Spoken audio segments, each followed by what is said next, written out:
Hello, everyone, and thanks for tuning in today to Canadians with Disabilities and Their Allies. My name is Brent Frayne. I'm the host, and the show is also known as PWD Allies Podcast. And today is a great day because we're talking about Disability for Dummies. It's part 2, and we're going to be doing a reboot and going back to part 1 where we started last week. Unfortunately, unforeseeable situations came up, so we're actually just kind of rebooting it, starting right from the beginning. And so people that are following along, well, you can follow on from the beginning rather than further on. I got really interrupted by a fire drill last week because we had a burst pipe. So that was fun. And because I'm on Strata, I was running back and forth a little bit. So that was annoying. So we're just going to reboot it again. So this is kind of like a 1A. You know, last week was part 1, and this will be kind of, even though I do say part 2 in the title card, but this is basically 1A because we're going to start back at question 1 again. Yeah, and we have panelists that are joining us today. Yeah, we have a new panelist. We have Minnie.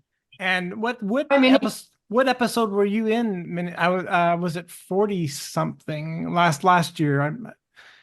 Anyway, people can look back, and it was a fairly recent one. You were on last year, and it was a really good episode. And but anyway, so we have Minnie on with us, so that'll be fun. So what we're going to try to do is I kind of envisioned it like a speed dating where we're going to go around and around in a circle and try to get as many people involved in answering a true statement or give their impressions of what the true statement means to them. Like I kind of made the analogy of if you went to an art gallery, you know, everybody's going to have a different opinion on what that painting means to them, or what it's not really a question. Like I said, it's a statement. So we can go around the room and see what people's impressions of particular statements are. I think it'll be kind of fun. Yeah, and before we get started, I just have some breaking news for our viewers and our listeners who are listening on the podcast later on. If you're not well aware, Metro Vancouver and British Columbia is having a bus strike. So there's no transit that's available in the Metro Vancouver for the foreseeable future. They're saying 48 hours, but we'll see what happens. So if you're needing transportation to get around, you'll have to look at alternative mode of transportation, unfortunately. And for people with disabilities, that's not always an option for sure. So back to regular programming. Yeah. Okay. So what I thought we'd do is we'll start right back at point number 1. And because Minnie is our new participant today, I'll start with the newbie. Sure. And so on point number 1, and again, these are simple true statements, kind of Captain Obvious true statements. So point number 1, this is a moral compass check. Moral compass check. Any claim that vulnerable and disabled are well taken care of is false. So again, it's a moral compass check. Any claim that vulnerable and disabled are well taken care of is false. What does that statement mean to you, Minnie? Well, I have food in my oven, so I will come back and answer that question because okay. I thought we get this done sooner, but I'll come back and answer it. Okay, so I'll go around. Who wants to take a stab at it then? Sure. I'll take a stab at it. Sure, sure.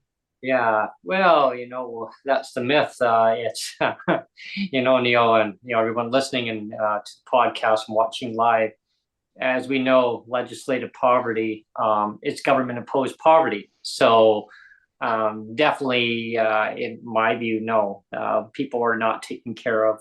Not in this country, anyway. I mean, maybe if I can go in a time machine, go in a time capsule, go back in time, I could change things and make it a reality. Because reality is that people should be taken care of. That's my observation on it. I know that we got maybe like a little bit of time for each person to kind of dive into it, and it can easily be changed, in my view. Absolutely. It just comes down to political will. It's just policies. It's policy driven, and it always has been. And I mean, governments, doesn't matter what stripe they are. And I'm not pointing fingers and doing, saying blame game of saying, he said, she said. It's really comes down to political choice. As one of our former premier of British Columbia, he used to always say, it all comes down to choices, right? That key word, choices, right? So, and I mean, it could be anyone that might say that word. Yeah. But it's policy choices, and PWD are not well taken care of now. As it come down to transportation, housing, affordability, income. I mean, obviously, income inequality, food security, accessibility. There's so many topics. If it comes down to environmental issues where a person can't live in a certain type of housing due to infestation, mold infestation, whatever it is. The fear of losing that home and becoming homeless. No, they're not well taken care of because the subsidized housing is not there. And even if it was there, people should have that autonomy. They should be able to live where they want to live. I mean, I don't know anyone who doesn't want to have cheaper housing, but there are ways of having PWD staying within their home boundaries or home, what they call home, of the community that they want to be in. That's my observation when it comes to that topic. Yeah. That's good. Yeah. Well, when Ellen's walked away, so Sandra I'll gets to go. go next.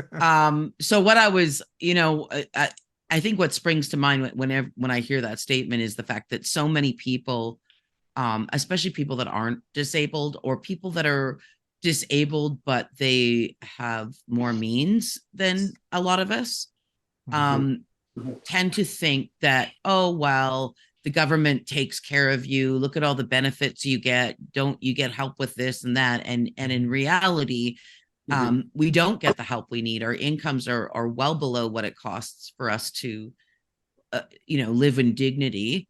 A lot of, I mean, even in Alberta, where they like to go on about how we get paid one of the highest rates. We are well below, like, I think there was a study that just came out where like something like $5,000 or almost $6,000 below the poverty line. And yeah. And so what it makes me also think of is the fact that if that's how hard it is for me in Alberta, and I know what the rates in other places, and I can't find a place that's accessible for me. And I qualify that as accessible because I don't need a fully wheelchair accessible suite yet. Right. But I do need to not have too many stairs or have an elevator. I do need some accommodations. I need a certain, like I need a handheld shower. I need things like that. And trying to find a place like that, I'd have to spend my whole income practically on it and not have any money left over for food or utilities or medication or things like that. And that's me. So if I lived in Ontario or BC, it would be even worse because you get much less. I mean, now Calgary is marginally, the cost of living is marginally higher in Calgary than it is in Vancouver and Toronto, but you get significantly less income than I do. And so, if I'm not making they don't claw back anything there, do they? In Alberta? No, have they started to do that now? Oh, they've always done that. Oh, have they? Oh, Oh yeah, Oh. like CPP. Oh. Like CPP. I didn't know dollar that. for I dollar. thought Yeah. they weren't doing that. Okay. I wish. No, we've been fighting for them to stop. Yeah, okay. But no, they do. But I mean, what it is we've got a higher threshold. So, like, one of the things I was explaining to my sister, for example, is that like my family's in BC. My father's family is from here in Alberta, but I was born and raised in BC. And if I wanted to move back to be with my family, I'm going to lose about $600 a month in income. Uh-huh. Yeah, about Huge I'm cost. yeah. And but even more crucial is right now, if I wanted to go to work part-time, the first $1,072 that I make is 100% exempt. And then every dollar after that up to $2,009 is 50% exempt. So I could literally make $2,009 and only get about $425, $450 deducted from my check. And which means I would have an income over $3,000 a month if I could work and make 2009. And so if I move to BC, I'm going to lose about $600 in income. And then on top of it, I'm only allowed to make $15,000 a year, whereas here I'm allowed to make $24,000 a year. Huge difference. Before they deduct dollar for dollar. Yeah. And right, it's a huge difference. So it's not just that by moving to another province, I'm losing a portion of my income. I'm losing how much I can earn too. And so is it feasible? Right? Like I'd like to be close to my family. So these are all the ways we're not taking care of. I mean, there's also things like personal benefits that people don't realize. Like Jason Kenney out here was on and on about, oh, they get the highest amount, we're not touching AISH. Well, they didn't so what they did was they didn't touch the base amount, which is the amount that most of the public is aware of, is the base amount. But what they're not aware of is all the personal benefits that we can get for medical devices, Supplements. Other things like that. And those were where they started cutting. Yeah.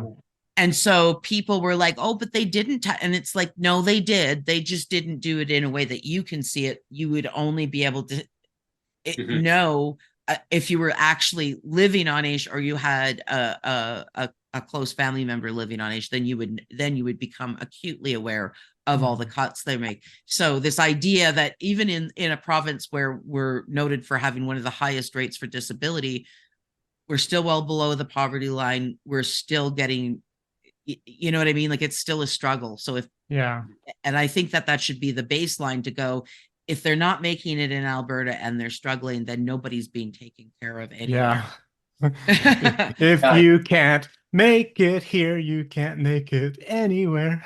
Who wants to chime in next? Is Ellen or Minnie? Minnie next? Because we were talking about Alberta. So on my YouTube channel, I document my journey to financial independence, living with a disability, working in the live cam adult entertainment industry. And someone who comments on my videos, at first I didn't know who they were. They sounded spammy, but then I realized they're in Alberta. They're trying to figure out the Alberta system. And because I Google everything, I found the policy for Alberta, the self-employment income policy, how they calculate their income exemptions. You have a tier system. It's very weird. Because I found the PDF document for January 2024. Then I found all your income exemptions for winning the lottery. And I can go to casino in Alberta, no one's going to touch my income. But Ontario, if I win over $10,000 in the lottery, my income is reduced. It's the level of, it's the same, but paragraph 2, section 4, no, it's not. It's just, that's the best way to describe it, because if you read the document, that's the other thing. We get on disability, our caseworkers do not tell us changes or actually what the policy says or how to go read the policy or where to, like if they didn't publish it on the internet, we would never know what they're doing to control us. Oh yeah, there's lots of stuff they don't tell you anything, right? And it's just I get they don't so tell annoying. us, but they published a document that they agreed on that we're supposed to fall in line like robots. Mhm. That's what's irritating about it.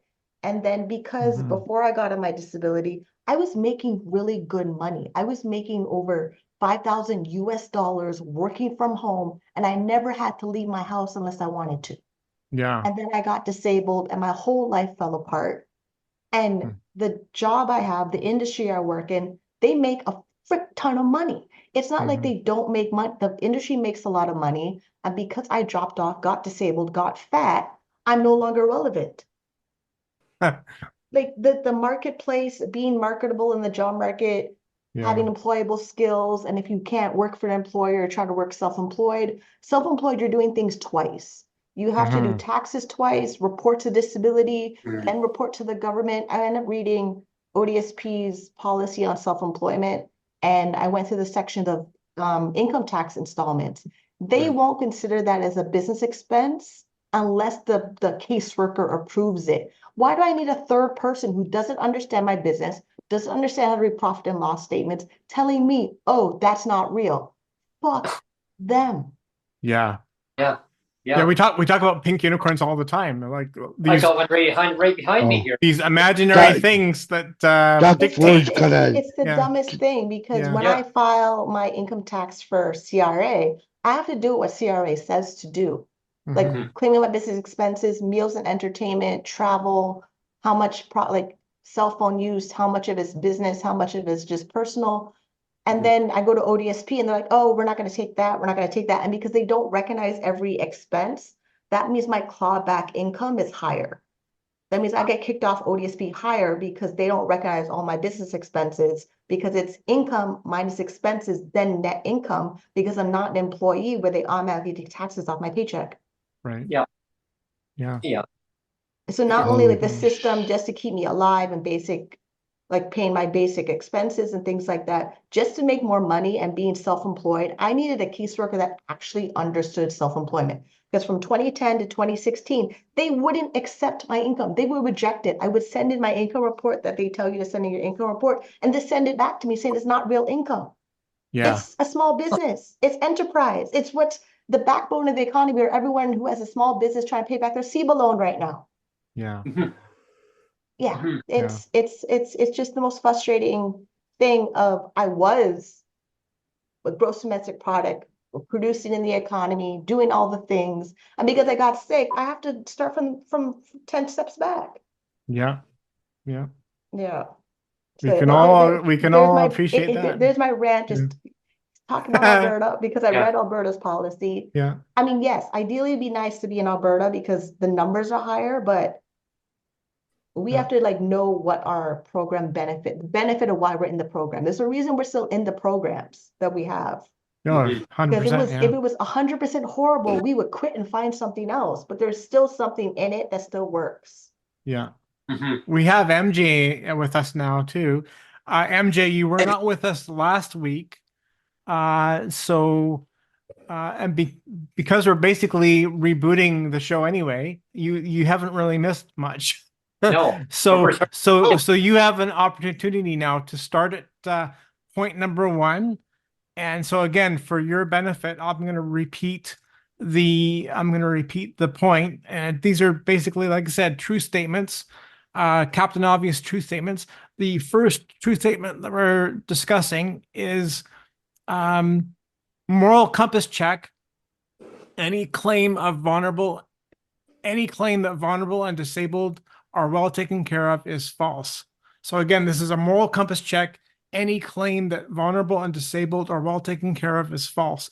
What is your immediate knee-jerk reaction to that statement, MJ? That statement is absolutely true. I mean, when it comes to how disability treats people, they make things very difficult for people to go and even try to go and rebuild their life, to say, okay, I want to become self-employed or I want to do this. They run you through a gambit of nonsense. Like in BC, you got to run through Workplace BC or Work BC, whatever it's called. And if you don't fit their paradigm of belief system, oh, you have a bad attitude, you're not welcome here. So it's like they make it very difficult. It's like, oh, you hurt somebody's feelings. It's like, we're adults. You're supposed to manage your own feelings. It's not personal, but I see Cassandra laughing over there, but you know, she's right. You know, I mean, it's like we're all adults here. So you're supposed to handle your life. And they, you know, it's like for me, it's like when I realized how disparaging the treatment was, is when I got audited, what is it, 6 years ago now, with 5 audits at the same time from 5 different workers, 5 different workers who had no connection to my file. I have no individual worker at all, right? This is what they've done in BC. They figured, oh, let's just give everyone nobody. That way we can go and be more, quote, more efficient, right? And the real problem with this is their lack of communication. And they basically, what they did to me personally is they pushed me to basically saying to them, what the, pardon my language, what the fuck do I have to do to make you people stop? Do I have to go and end my life? What the fuck? You know? And they came at me from 5 ways to Sunday, and I end up talking to a manager, and she basically canceled 4 out of 5, and one was related to my home business or my personal, you know, my business, which was losing money, you know, and they wanted to do an audit on the business. So I was like, okay, you want to audit me? Here's all the raw papers. Figure it out yourself. 2,000 pieces of paper later, and 2 days, you know, after 2 days after they got the papers, they canceled the audit because, well, guess what? I just gave them the raw data. It's like, you want to audit? Have fun. Have fun. Because I'm not going to go and help you people in any way, shape, or form. You want to harass me? You want to just, you want to push me to seriously thinking suicide to stop your bullshit? What do, you know, this is, so I refuse to give them, you know, all, you know, the basics. They wanted me to do the final spreadsheet and do all the work. And I, you know, so, you know, so no. Help us audit you, please. Exactly. Like, help us screw you in the left ear. I don't know what you're saying, Cassandra, you're muted. So I was just laughing, and both you and Minnie have brought up just a couple things, but I'll wait for Alan's turn before because I have comments to make about. I was going to say, MJ, you're a little bit. Said. I was going to say, MJ, you're a little bit off camera. I don't know if that's purposeful or if you want to readjust your camera a little bit. Let me readjust my camera. Yeah. Okay. Here we go. Now you're really joining us now. Okay. I like the off-center look because it makes it look like I'm sort of trying to leave, but trying to stay at the same time. That's right. All that raw data there, MJ. My gosh, they would too much for information for them to read. To overload. Oh, you know what? We'll just scrap all that. Yes. We'll go on to Ellen now and see what Ellen has to say about that question. Or not question. I keep saying it's a question. It's not really a question. It's a statement. Statement. Thanks, MJ. My turn. Your turn. I think the social narrative has lied to so many people, and this is where you got the middle class going, I can't believe my taxes are going to people who sit at home all day, yada yada yada yada yada, and it's a narrative. And I think the only grace we've had with the pandemic is that everybody's gone, wait a minute, we're all in the same dumpster fire. Like now we're not just like kind of related to each other.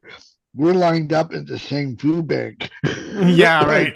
All right. So you're getting people that 10 years ago would have said those folks on disability are just lazy as crap and want to sit home and play their video games and what have you, to like, hey buddy, isn't this a shit show we're going through? Right. So the narrative is definitely still in place because you have the upper class trying to make the middle class and the lower class hate each other so much. But the fact that the Galen Westons are cranking up the grocery prices and not helping with the savings on stuff that I wasn't sure I'd put in my freezer for the last day, but I digress. So my statement to that is no, we're not taken care of. Yeah. Okay. Yeah. Thanks, Captain Obvious. Thanks, Ellen. Oh my God. Captain Obvious. So does anybody want to have another go at that one, or do you want to move on to the next one? I want to quickly have a go because I want to comment on the business, like this. I mean, and it relates to what Alan's saying. You know, it's the public perception that we're so taken, and that we, you know, sitting home watching video games. When I got in my car accident, which put me on AISH, I was being paid. It's very common in Alberta where employers will pay you as a contractor. So you have to incorporate a business so that your business gets paid, and then you pay your own taxes and everything. And that's what I was doing. I was making good money. I was clearing $5,000 a month, doing sales and business development for a courier company. I was doing fairly well. When it got to the point where I'd spent through a lot of my savings, I had nothing in any of my bank accounts. I went into income. This is before age. I went into income support. And I showed them, so I show them everything, right? I show them my annual returns, which are not financial returns. They're just the corporation, to keep your corporation active. And I showed them all my bank, I showed them everything. And then I got onto AISH, and all of a sudden I get a knock at my door, and it's an investigator, a provincial investigator. And they're attacking me, going, well, you have a business. And and I'm like looking at her going, when I applied for income support, I'm the one that told you I had a business when I applied. I showed you all the documentation. It's defunct. And she goes, but what about your annual returns? You haven't, like, she's thinking they're financial returns. And I'm like, so just so you know, annual return is not a financial statement. It's just what you have to file to keep your corporation active, which is why I didn't file, because there's no money. I'm not employed or being contracted, so there's no point in keeping my corporation active. It's not a financial, and and they put me through that. And then move forward a few years, I went into a program through a lovely organization called Momentum out here in Calgary, and they have a self-employment program, and they have funding for people with disabilities from the federal government. And so I got in under that and was trying to start a business which I sold 2 items in 2 years, and I was paying out $200 a month to keep the business going. Oh, wow. Right. Okay. Yeah. And all of a sudden I get the same investigator knocking, oh, you've got a business and you didn't tell anybody. And I'm looking at her going, excuse me, lady. I went through an employment program that has funding for people on disabilities, like people like me on AISH, to become self-employed and self-sufficient. I said, I'm not making any money. I took out a loan, a micro loan that I have to pay. I go, I don't know. I had to go to her supervisor, because I'm like, I said to him, I finally made a meeting with her supervisor, and I looked him straight. I said, you know, because it used to be the policy in BC where it was like you had to have 2 or 3 people report before they actually did it. And they're like, oh, no, we just need one person. I said, so any random person can just say, oh, she's doing this, and I have to go through the hell and stress and harassment and intimidation by your investigator, even though I've done nothing wrong, just because some random person phoned in every time. And he went, well, if somebody's abusing it, you know, blah. And then I finally, I've never been investigated again, because of course they couldn't find, I showed them everything, and it was all on the up and up. But it goes to this thing of, this is what deters a lot of people from trying to become self-employed or trying to work is whenever we do, this is what we face. Stigma, Yeah, the Stigma. The harassment. Right, like they blowback. Yeah, like you get shut down and told that, you know, like somehow you're not. It's like, oh, they're lazy, they don't want to work. But every time we do, the system is designed to prevent us and make it as difficult as possible for us to gain any kind of independence that we might want to gain. Yeah, just to finish up this question, I mean, the reason why I included this, again, it's not my question. The reason I included the statement on the list, and that me and Brent agreed to have it on the list, is like, even as a person with a disability my whole life, even I was ignorant in the sense that, like, I thought, as a person with this disability, I thought my whole life that the government took care of people like me, because I was working my whole life, just like most of us here, and I never had to really depend on government assistance for until my son turned 1. That's when we kind of downscaled and focused on being parents. And so that was the first time. So that was like 15 years ago was when I first went on.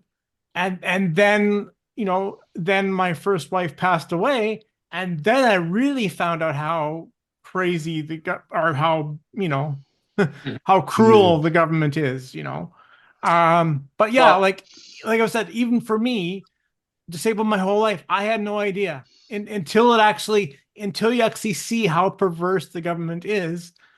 You just don't know. I'm going to make Yeah. a final, my I was final gonna comment say, on that question too is that basically even doctors would believe that the system was designed to take care of people with disabilities. My doctor was baffled when the BC provincial government, the former government, former government that was in, went through and find cost-saving measures to try to re-examine people with disabilities to see if they actually are still disabled enough to be on disability, so to be reassessed. Yeah, my doctor and myself, we thought, well, what the heck? Like, I mean, what's changed? And the myth is that, well, people would believe that you're supposed to be well taken care of. My doctor and I had that discussion. You're supposed to be well taken care of, Brent. You're supposed to have enough money for shelter. You're supposed to have enough money for your support. Any amenities that you need, they're supposed to be there, easy, accessible for you to apply to get. And I said, okay, then how come I can't get?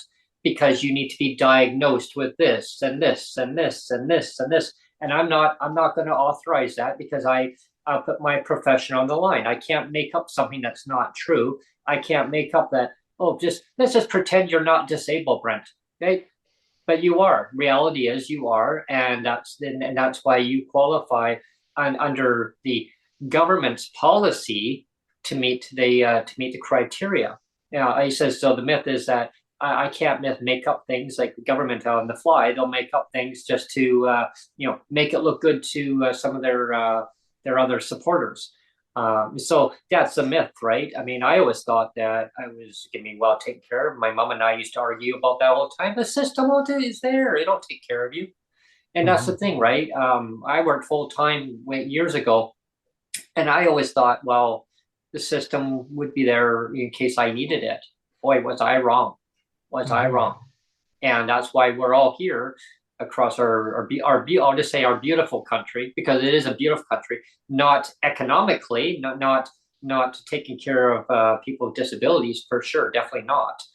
But that's why we're all here, bringing out the inequalities and what we're doing to try to command change in the system that's perfectly designed to not take care of people with disabilities.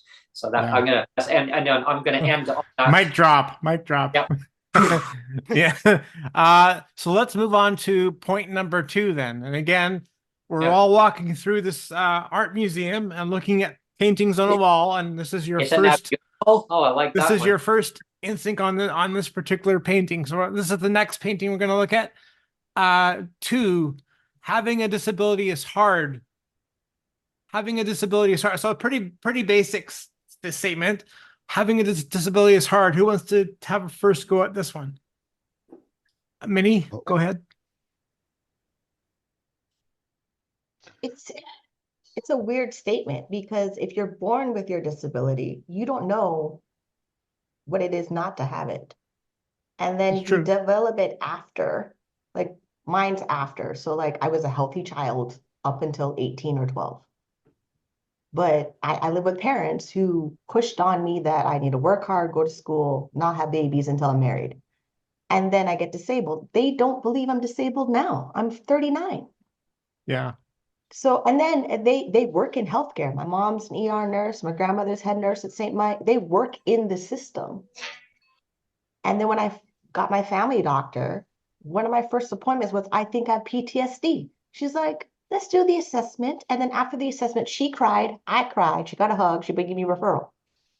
And that it spiraled from there. It was just constantly in referrals, in things. And then as I treated the depression, bipolar, we were told I can go back to my normal life, Then I got diagnosed with multiple sclerosis. Oh, okay. Because then I thought I had a pinched nerve. Like we thought it was a pinched nerve. They were worried about stroke. We did the MRI. They found lesions for MS. I've been seeing the neurologist since 2013. I was told I would go back to my normal life. That's never coming. That's never happening. I have to deal with medications, side effects, hair falling out, trying to fight the government to get a breast reduction right now because OHIP says they'll cover part of it, but they won't cover the part that they won't close you up. They'll take out the Oh. breast tissue, but they won't close you up. So what's Oh, the point wow. of OHIP? OHIP is Oh, the most wow. weirdest thing. If OHIP is going to cover a procedure, they cover this much. Then the doctor has to do the rest. And because That's it's not, nuts. and because surgeons like registered physicians in the physician body that regulates them, but they run a private practice. So, and it's elective, but the reduction because it's back pain, spine, my spine's all jacked up because of the weight I have carrying on my chest. They recognize that as the condition, that's the problem, but they're only going to take out the tissue and basically leave my breast open on the table and not close me up and make me look presentable. Wow. To look presentable, to look like I have a female body and feel good about my body again, it's going to cost me $15,000 plus tax in Wow. Ontario. Whoa. That's So Well, crazy. disability is hard. So either you're fighting the system to get everything government covered, or you magically have good credit, an income source to pay for all the private services to supplement your disability. And if you don't have the income to pay for the private stuff, the not covered by OHIP or not covered by ODB or not covered by Trillium or Exceptional Access Program, it's coming out of credit cards and your income if you have an income. If you don't have an income, you're literally on the internet begging people for money. Yeah. Yeah. The level of GoFundMe, Buy Me a Coffee, PayPal Me donations that are online right now for people who just don't have enough money or they were working and they can't work anymore. There's one GoFundMe, the guy's trying to buy a scooter so he can work for Uber, doing the DoorDash and stuff. That's it. That's all he needs is a scooter to get around town and do DoorDashes. And DoorDash and those gig economy jobs are not going to pay him enough for minimum wage. But the Ontario Auditor General's document they made says that they want you to at least minimum strive for minimum wage, $16.55 an hour in Ontario. Yeah. They feel like if you can make an income that is minimum wage, they've accomplished their goal. It's such a dumpster fire. I mean, the whole thing's ass backwards. I'm a freelance photographer in Ontario on WSP, and it's like a shit show on the next level. Like I got audited after as soon as I applied for my 1 year startup, which I get every August, I guess. And now I'm like, well, no, I haven't earned anything from my camera because I'm still trying to accumulate the gear I need to get into this. Unless you have, and Neil understands, unless you have X amount of lenses and X amount of this, and they're at a certain level, and the gear's at a certain level, you can't even get an assistant photography job as an assistant, which means even if you don't crank your camera out because the photographer wants you just to lug gear around for him, you still have to have the gear on you in case he says, "Go shoot the guests in the park." Like B-roll stuff. Go do the B-roll. Yeah. And so you have to have this, and you can't have the hobby stuff. Like some photographers can get away with the hobby stuff because they're doing it free. The first few weddings they're doing free just to get the experience. But if you're an assistant, they're expecting you to be running and gunning the new gear, which means I had to take a loan for that, which I'm now getting clawed back for. Like, and I haven't earned a dime on my photography. It's just mind-boggling. The punitive rigmarole just to get through the system, just to say I'm legit, and you go, holy crap. And the annoying part about a business loan, if you don't tell your caseworker before you get the loan, they see it as income, unless you can make an appeal and prove that you got the loan for your business. Oh, Yeah. wow. We can get a loan in Alberta and it's not considered income because you have to pay it back. Period. Doesn't matter what kind of loan Okay. it is. Okay. Wow. But in Ontario, like I'm not sure how that works in I'm BC. getting clawback for CERB. I'm getting clawback for my loan. I'm like literally after my rent's paid directly, I get about $45 to 118, depends because it fluctuates. It's just nerve-wracking. I have no idea what my monthly expenses are going to be before my rent's paid because like next month it could be 65. Next in March it could be 118. It won't go over 118 now, because they're taking about $75 minimum for clawbacks. But I'm like, how do you expect me to even eat? Like, Yeah. I don't know if I don't know if after my rent I'm gonna get $20 or whatever. So yeah, good So what you times and do, noodle salad. so what you do, Ellen, is Yeah. you take out a loan. Over to you, MJ. Over to you. You take out a loan to go and pay off the outstanding debts. Then you declare bankruptcy on that debt, on the loan you just took, and just go, and that's how you play the system. Or you get a credit card, put it all on the credit card, and go bankruptcy. You can file bankruptcy already, and it will include the overpayment. Like the way the policy is written, if you file a consumer proposal or bankruptcy, as long as it's active and the overpayment was a loan before you filed the bankruptcy or consumer proposal, it's automatically included in the bankruptcy law for Canada. Because I learned it when I filed my consumer proposal in 2019, but I got my overpayment in the pandemic for CERB. So when legal aid did their presentation and I brought up the bankruptcy and I showed them section 5.2 consumer proposal bankruptcy, they're like, oh yeah, it is there. I'm like, yeah, because I read this policy every day during the pandemic. I can tell you which section, which has it. And a lot of the loans thing. They should hire you. They should hire you. They should, but they're gonna only they only pay caseworkers $60,000. So why I'm gonna work in an industry to pay me $60,000 to have an employer watch over me every 5 seconds and then not give me disability accommodations because they're an employer Yeah. when I can accommodate my disability better for myself being self-employed. I can even get better accommodations going to full-time post-secondary if I do not get OSAP. Right.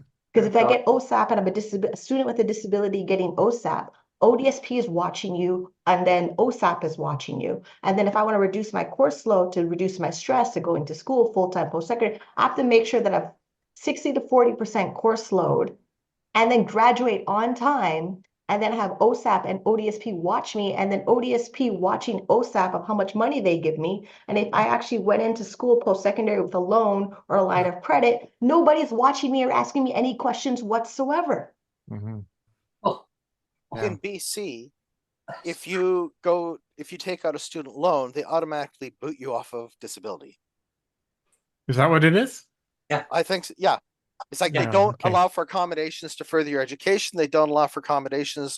It's like in BC, it's so bad. It's like if I were to go and be in a relationship with a woman and we were living together, I'd probably get maybe an extra $500 a month. That's it. Yeah, I know about that. Yeah. Right. Yeah. So and if In she Ontario was working, too is bad. right, and if she wasn't disabled and she was working and making 40,000, I'd automatically be thrown off the system because we make jointly too much money. It's not about the disability. You want one of the things. It's like we're going back to medical devices. I'm having to go and replace my CPAP machine, and I'm reading the government documents on the papers. It's like they want to get me the cheapest equipment possible for a CPAP machine. I'm like, well, that's not going to work here because the cheapest piece of equipment is already under FDA notice, right? And it's like, and I'm sitting here going, I'm not going to go and get a machine that is garbage and that I'm going to have to worry about potentially the thing catching on fire in my house. Thank you, but no thank you. Right? That's the Dream Station 2 is the cheapest machine for a CPAP, but that's what the government's going to try to sell me on and saying, oh, that's all they're going to approve. And I'm probably going to have to go and pay $1,200 to go and get my own machine out of my own pocket just because these people will not go and work with me. The worst part is we're covered under Blue Cross in BC, right? So Blue Cross is potentially 80, 20, 60, 40. And even at that, I'd still be paying a lot less out of my own pocket if I was directly, dealing with Blue Cross than having to go through the government side of things and getting their permission, right? Because Blue Cross is just going, yeah, okay, your doctor prescribed it, you've done all the tests, we'll pay 80%, here's your 20% deductible, you got to pay, bada bing. But this is what they do, is they make your life even more difficult, and you have to run through even more hoops to go and get, you know, the equipment you need, you know, so it's like half a wheelchair, you know? Yeah. Well, know- I just wanted to say too, it's interesting that everybody kind of focused on the financial. When I said having a I had- disability is hard, everybody kind of focused on the financial. And to tell you that, I mean, No, I haven't I chimed in talked yet. about, I oh, talked really? about- Oh, yeah. Okay. I did. I talked about being born with a disability. You have Yeah, nothing to that's true. compare it That's true. to. And then if Yeah. you get your disability after, That's true. like, Yeah. because MS is supposed to be for ages like 20 to 40, people are getting diagnosed with MS. Then there's cancer, then there's heart attack, then there's stroke. There's a lot of disabilities that happen after you're told Oh, you're a you can healthy get it baby. anytime. Like you're born and you're told you're a healthy baby, and then nobody's thinking that you go through trauma or Like acquired disabilities. like any of those PTSD issues that cause other issues for a disability. Because once you're 12, people think you're fine. They think you're going to make it. And if you have really good coping skills, like my sister's really good at going to the Olympics, becoming a doctor, live in LA, winning bodybuilding competitions. If she has trauma or any of that trauma, she's really good at covering it up and winning trophies. Nobody's going to think there's something wrong with her because she wins a trophy every 5 seconds. And my mom is sending me Instagram pictures of her winning trophies. Right. Just Yeah. like there's Wow. some people that are really good at covering up what's wrong with them in something else. Right. And Well, because I would like we to- praise the person who can win all the trophies, we're not thinking they might have a health Yeah. condition or a psychological condition or an eating disorder or any of the other things that we know are part of the whole disability definition. And I didn't have. I forgot that you hadn't. Yeah, Go okay, ahead. Go ahead, Cassandra. Yeah. Because I was actually going to bring up, because Yes. when Minnie was talking, the first thing she said, actually, it really stuck with me, like, because it's actually similar to what I was thinking, was that, you know, I am still trying to constantly prove to my family that I'm actually disabled. They'll go, oh yeah, we know you're disabled. And it's like, well, but you keep asking me to do things I tell you I can't physically do. Like, I'm trying to tell you, like, it's like this whole thing with my mom. I was going through being diagnosed. So I already have all this stuff going on with my spine. And my spine is just going to mush, it seems. I'm having thoracic spine problems. I didn't know it was thoracic spine. We thought it was my neck that was aggravating when I tried to walk with my walker.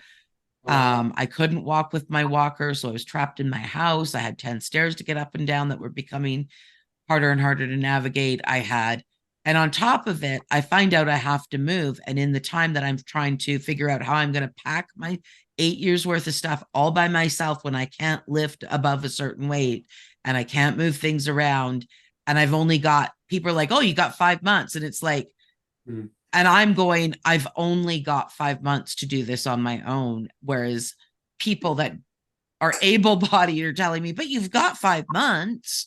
And Yeah. I'm like, Yeah. yeah, you're not getting it. And on top of it, I'm like, so I was facing homelessness. I was facing homelessness. I was facing all of this, and my mom's declining. We needed to get her in someplace. And I have my brother and sister going at me going, you know, like, they're thinking that I'm being selfish because I'm not ready to jump and run out to BC, even though they're going to pay for the plane fare or whatever, that I'm not willing to run out to BC and help my mom. And I'm like trying to explain to them, it's not as simple as that, because of my disabilities and because of all these other things that I have mounting upon me. And unless one of you wants to come out and help me, there's no way this is happening when you want it to. And trying to get that through. I mean, you know, not just a family, but other people, because, you know, I have multi-level spinal cord compression. I have new stuff going on in my thoracic spine. We just got an x-ray, waiting for an MRI. Just had an MRI on my lower, in my lumbar area, where I had a work injury from like 20 years ago.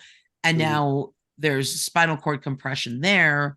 And I got diagnosed with glaucoma, but I had to get not the most common kind. I had to get the next most common kind, which is actually more aggressive, and I'm susceptible to high pressure spikes, and I'm facing homelessness while I'm trying to get this laser surgery done so I don't go blind permanently from a sudden pressure spike. And you know, and people are like, why don't you, I'm also celiac, and my worker, I ran out of food. I made my money stretch till the last week, and my workers like telling me like, oh, well, there's all these telling me how many food resources in the city. I know every food resource. I don't qualify for all of them. I can't get to a lot of them. And one of the places he's telling me to go is this drop-in center, which is known for a lot of violence that goes on there. And he's telling me, well, they got these pre-made meals. Yeah, like sandwiches. I'm celiac. I can't eat what they're giving me. I can't, even if I could get there, it's dangerous to me because I have no physical way of defending myself if somebody is having a delusion or is acting out because they're not getting the care they need. You know what I mean? And this is the way everybody's talking to me. Like somehow, you know, you want to talk about disability being hard. Like even the people that should know how hard it is don't get how hard it is if they're not experiencing it. Like even it's like, oh, I have a son or daughter or cousin, uncle. And it's like, but you're not living in their body and you're not living in my body. And you don't know. Ableism.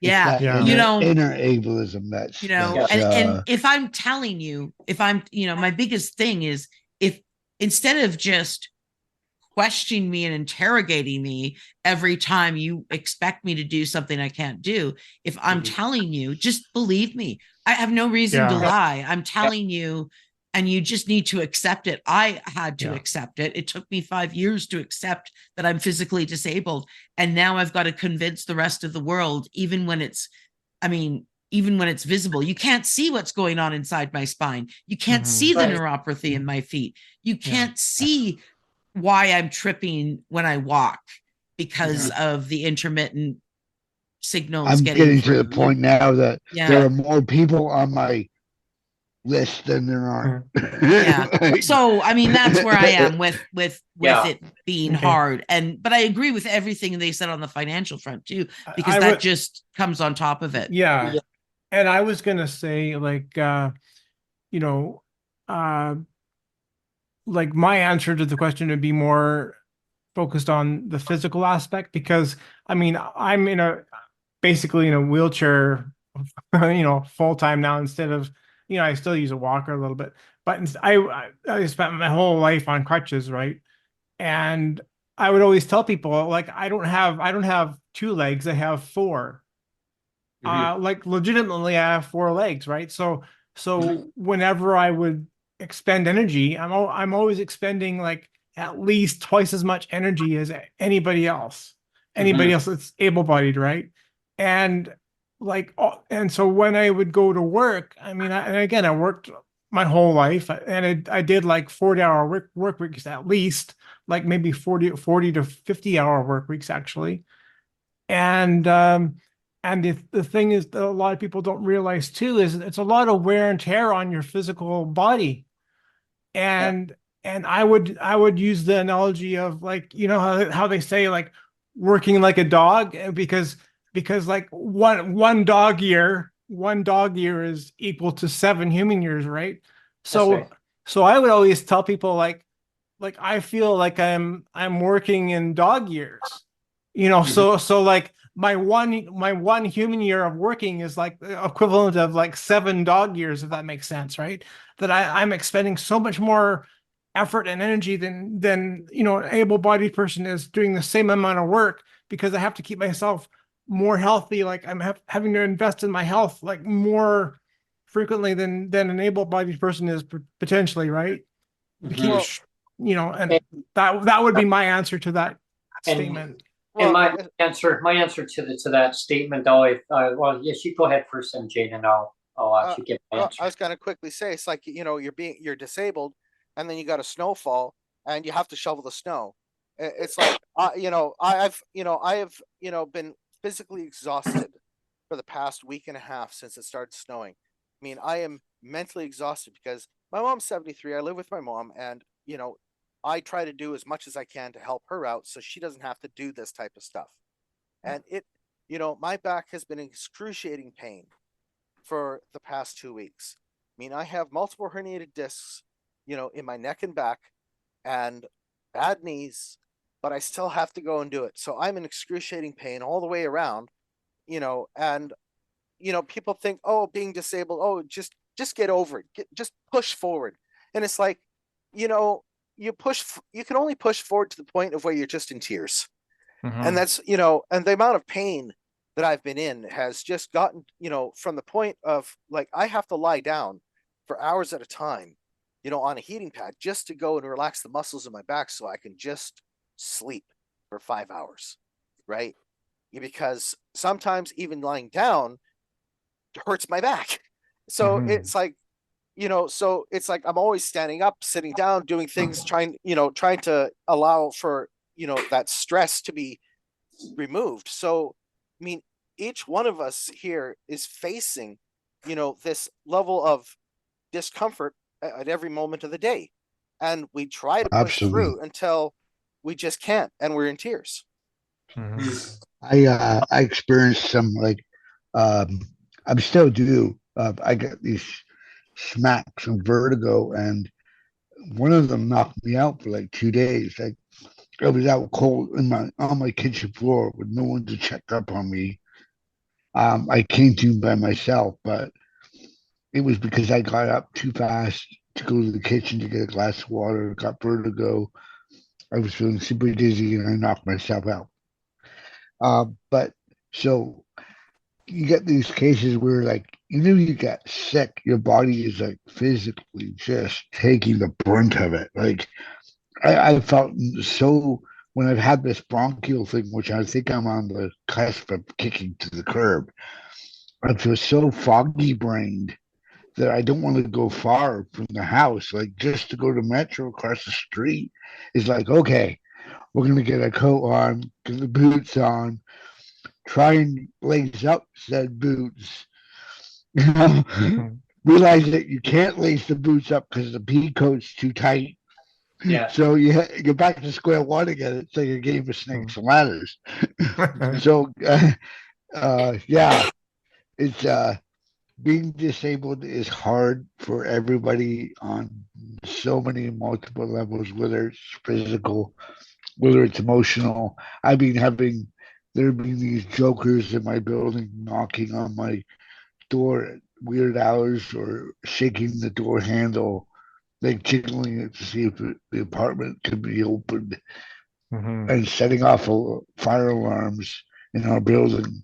I don't know who it is, but the last few days have been like excruciatingly mentally draining.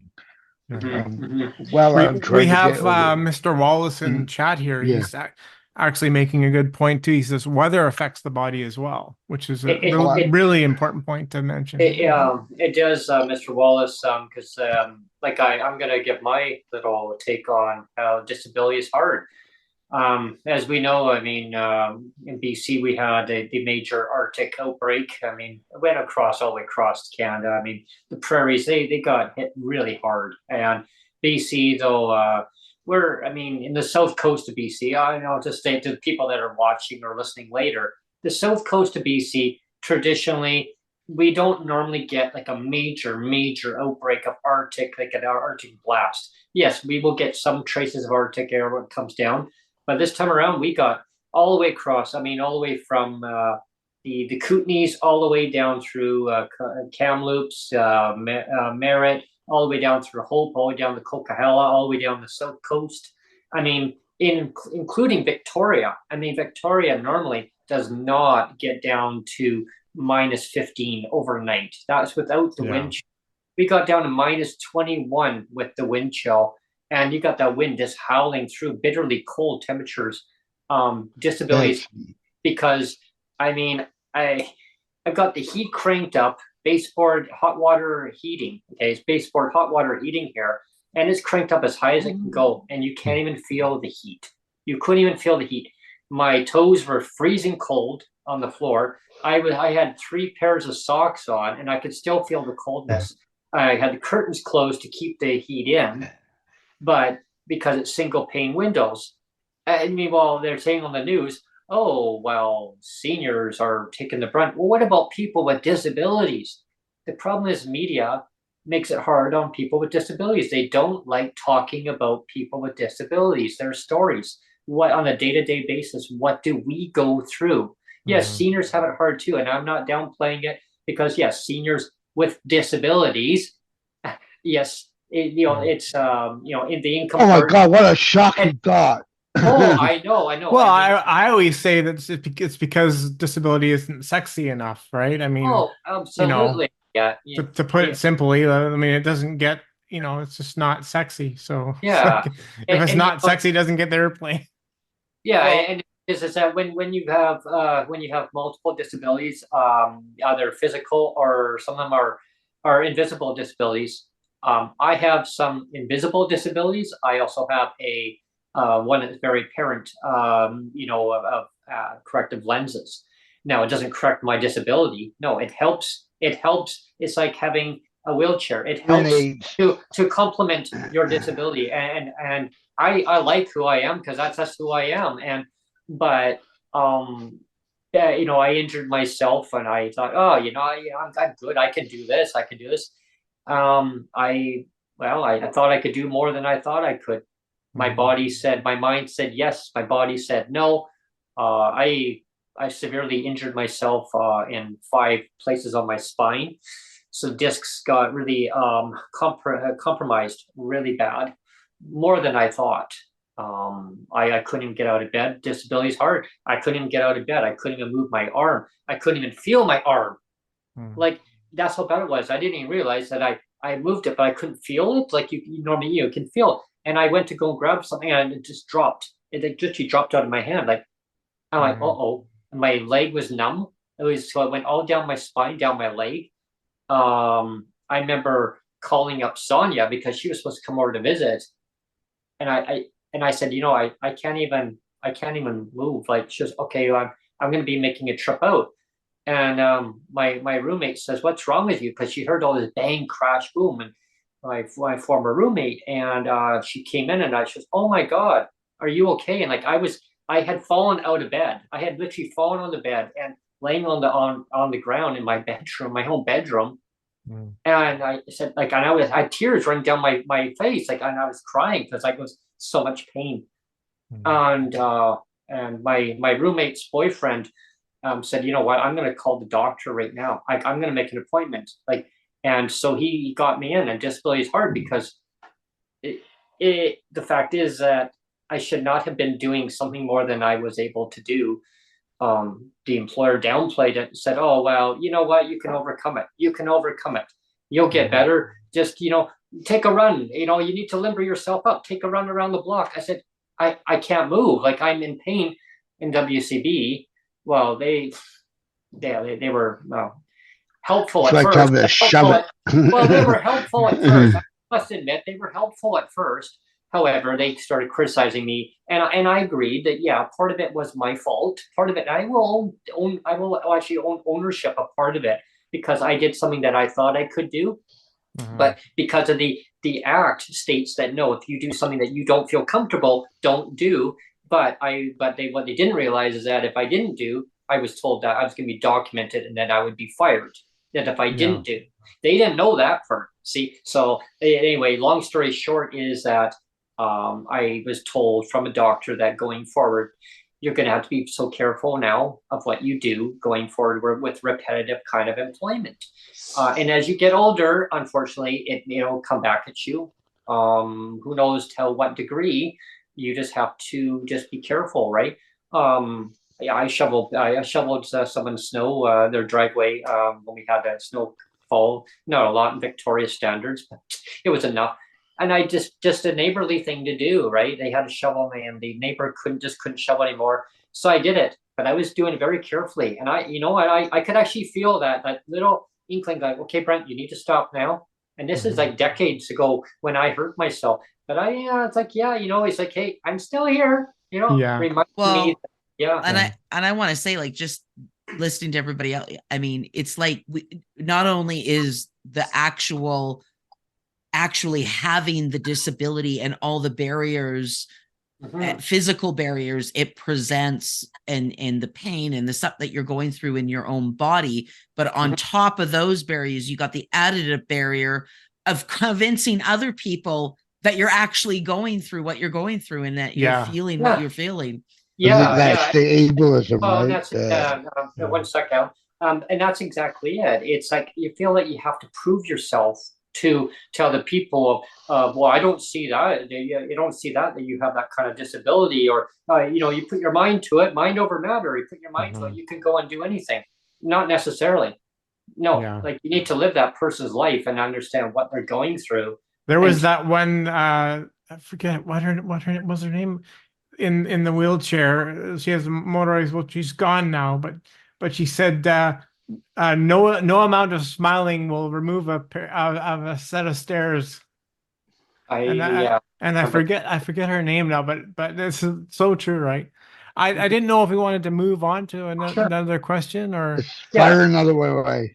This question is kind of, we're already talking a lot about expense. So this question might be answered kind of quickly because we're already kind of covering it.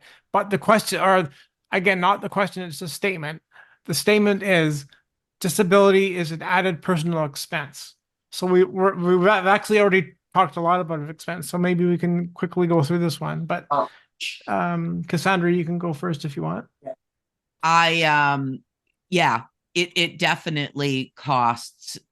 It definitely costs a lot more. Like there are, it's funny because I have about a quarter of the income in today's money as what I did before I was in my car accident. I already had disabilities before the car accident, by the way. It's just none of them prevented me from working. But like the amount of money it costs out of pocket because of things they don't cover, right? Like everybody thinks, oh, you just get handed all these things. I didn't even get handed I found out people in my same situation got rehab and I never even got offered it. And I would have, and now I would have to pay for it out of my own pocket. And I also have things like they had me on heavy opiates and I didn't like them because I was like a vegetable. And I ended up, when they first legalized it for cannabis for medical purposes, I immediately got it and I was able to get myself off of these heavy opiates. And the first thing that happened was I got my brain back and I had a life. But it costs me to get what I'm actually get prescribed per month, which is what I need.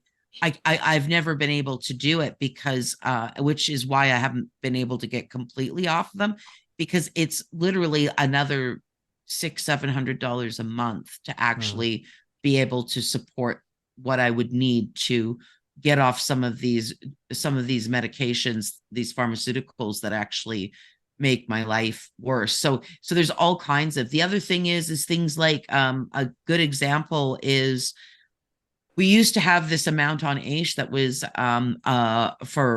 was over $4,000. It was this generalized fund if you needed something. And a lot of people used it to get motorized mobility scooters. And because it's not covered under Alberta Aids to Daily Living, even though they cover everything else, they won't cover a mobility scooter. And so what they did is they reduced it, they cut it in half. Now that fund that used to be used, that is only just over 2,000 annually, and it costs the over 4,000 just to get a mobility scooter. And so these are things you have to pay for out of pocket. I have a friend that had wheelchair. He had his motorized wheelchair got broken, and he was trying to go through Alberta Aids to Daily Living and AISH and all these things. And they would only pay a small portion of what he actually needed. And so he also had to do, this is somebody in Alberta that also had to do a GoFundMe. And then they go after you because they're like, oh, you got to GoFundMe, and they want to deduct you. And it's like, well, you wouldn't pay you wouldn't pay the cost for me to have my wheelchair back and so I could get around but you're now going to penalize me for trying to come up with the money. And so it costs a lot of money, and it's not just medications, it's not just assistive devices, it's other forms of transportation. I can't take transit. Even the handicap transit is very hard on me. My car works best, but that costs money out of my pocket. And without it, I'm trapped. And so there's just a ton of things that cost money that people don't even think of when they're calculating these things. And they're actually impossible to create benefits for all the little things that we miss out on that they can't cover. Like to actually do that, the only way that they can actually help us be able to afford these things is to actually just raise our income. Yeah. And they won't do it. And the statistic is on average, it costs 40% more to live with a disability than it does to live without. So if you look at the living wage, I'm going to talk a living wage calculation. If you look at the living wage calculation and you add 40%, that is the cost of living with a disability. Mm-hmm. Well, like, for example, it's like when it comes to the, assistance to go and get equipment from, in BC, it's like we're covered under Blue Cross, but they have the department that sits there ahead of you of Blue Cross, even though they pay the monthly fee for Blue Cross. I don't know if we're at 80% or 60% or whatever it is, because they won't tell us. So, that's even worse, is they do this. So now I've got to go through this rigmarole instead of being able to go directly and billing directly to Blue Cross to go. It's kind of like a pre-screen, right? Like pre-screen. Yeah. Right. It's like, well, why don't you guys just say, we'll pay the deductible and the monthly cost of the insurance for a group insurance for all you guys that are on disability, and we'll pay the deductible, and there you go. But no, they make it even more difficult to go and get the assistance that you truly need. It's like, it's like for example, I do use marijuana. I pay for that on my own pocket because I can't and I won't take stronger opioids. I just won't, because I have a past drug addiction from 2004, so I just keep in check and complete control of every single drug that I take, so I don't allow doctors to sit here and say, oh, we'll give you this, and I'm gonna tell, and I just start quizzing them on what is this, and what are you giving me, and what type of drug is it? And I won't allow doctors to just give me things that could cause me to go relapse on that type of addiction, because they just don't care. Oh, it's just sign it away, just sign a prescription, you're on your way. But the way this system is designed, it truly, behooves these people to just sit here and think that the amount of harm that they're doing by going and creating these pre-screenings is just absolutely heinous. It's like, how can they go and justify this type of thing, or say, oh, we'll only do half a procedure, or we'll give you half a wheelchair, or these types of levels of idiocy, that go and make, it's like there's absolute illogical thinking to these people's thought process in making our lives more difficult. It really is. I'm trying not to swear, but it's just, I'll comment like on that. I'll comment on that next. Okay. Disabilities is expensive, and it kind of continues to where MJ left off on that too, where Pacific Blue Cross, for instance, the fee schedule, when I say fee schedule, that dentists use in British Columbia, that through the ministry, it's so outdated. They're going back to like 2017 or 2018 models. Like it's so outdated that even the dentists say what they charge, what Pacific Blue Cross will actually cover you as their provider, as the service provider, right? Because they administer all these costs. Like, it doesn't matter if it's optical, dental, whatever it may be, it's covered under, partly covered. And MG, as far as I remember, it's 80% that Pacific Blue Cross covers. However, with that being said, if you go to an optical, a dental dentist, they're going to look at the fee schedule and they'll say, well, yeah, we can only do part coverage of, you've used up all your coverage. You got to now wait 2 years, which is now another expense for a recipient, because now you got to fork it out of your pocket, because they will say, well, let's set up a dental plan. You can make payments, but they can only allow payments over a certain period of time, maybe 3 months, maybe 6 months, depending on the dentist. Some dentists charge an office visit. Yeah, you got to pay anywhere from $25. We used to be 20 one place, now it's 25. Now it went up to $40. Some places charge over $100 per office visit. Now, some places are, they'll, like the dentist office, they'll absorb the cost. Some of them will, because it's just that part of doing business. They want to keep the clients happy, PWD clients happy, because they know that PWD don't make a lot of money. I mean, well, as we know, well below the party level. But I guess my point on it is disability is expensive. And that's just on that aspect. I mean, the optical part, I mean, my gosh, I had a fight with Pacific Blue Cross. And to me, as a recipient, why do I have to phone Pacific Blue Cross? I mean, that's what I was told. And I talked about that in one of my podcasts before, the Space Savers episode. But yeah, I mean, an office visit, it was supposed to be covered under my medical, but I had to fork out $99. I had to fight with them to get the money back, and then had to go to a different optical place just to do the same procedure and have to go through this whole brand new testing, which my medical now got dinged again. So now the government actually cost me a lot of rigmarole to go through, costs. It got absorbed, thank gosh. But I had a fight to get it done. And basically I was told by a doctor, it's the system. The system is set that way. It's the right hand doesn't know what the left hand's doing. And That's why we need our own political party, Brent. Yeah, when it comes down to disability is expensive, you got to pick and choose between, and that'll kind of lead into one of Neil's other questions or statements after. It'll be like, so I won't even go on that one because I'll leave it till then. Let's go to Minnie. She's had her hand up for a bit. Yeah. Okay, go ahead, Minnie. So cost is a very funny thing. So because I've been documenting my budgets on my YouTube channel since 2018. And at one point I was only doing my personal budgets and not my business budgets. And now I found a software I can use to do the actual cash that comes into the business so I can do my business budget. And then last year I contacted insurance brokers and they searched out quotes for private health and dental, critical disability, critical illness. Like I learned if I got insurance when I was only diagnosed with bipolar, I could have been covered for multiple sclerosis. Oh, And wow. because I didn't pay for a private plan because my family told me a job would give me the insurance, but a job never kept me long enough to access the insurance. So being self-employed, you're covering all the costs of everything. You're covering your dental, your vision, everything. And then if you're on ODSP or on your whatever disability program has insurance, they only cover a certain limit. When I went in for the dentist, I need a night guard. The night guard was $400 like 10 years ago. Now it's $600.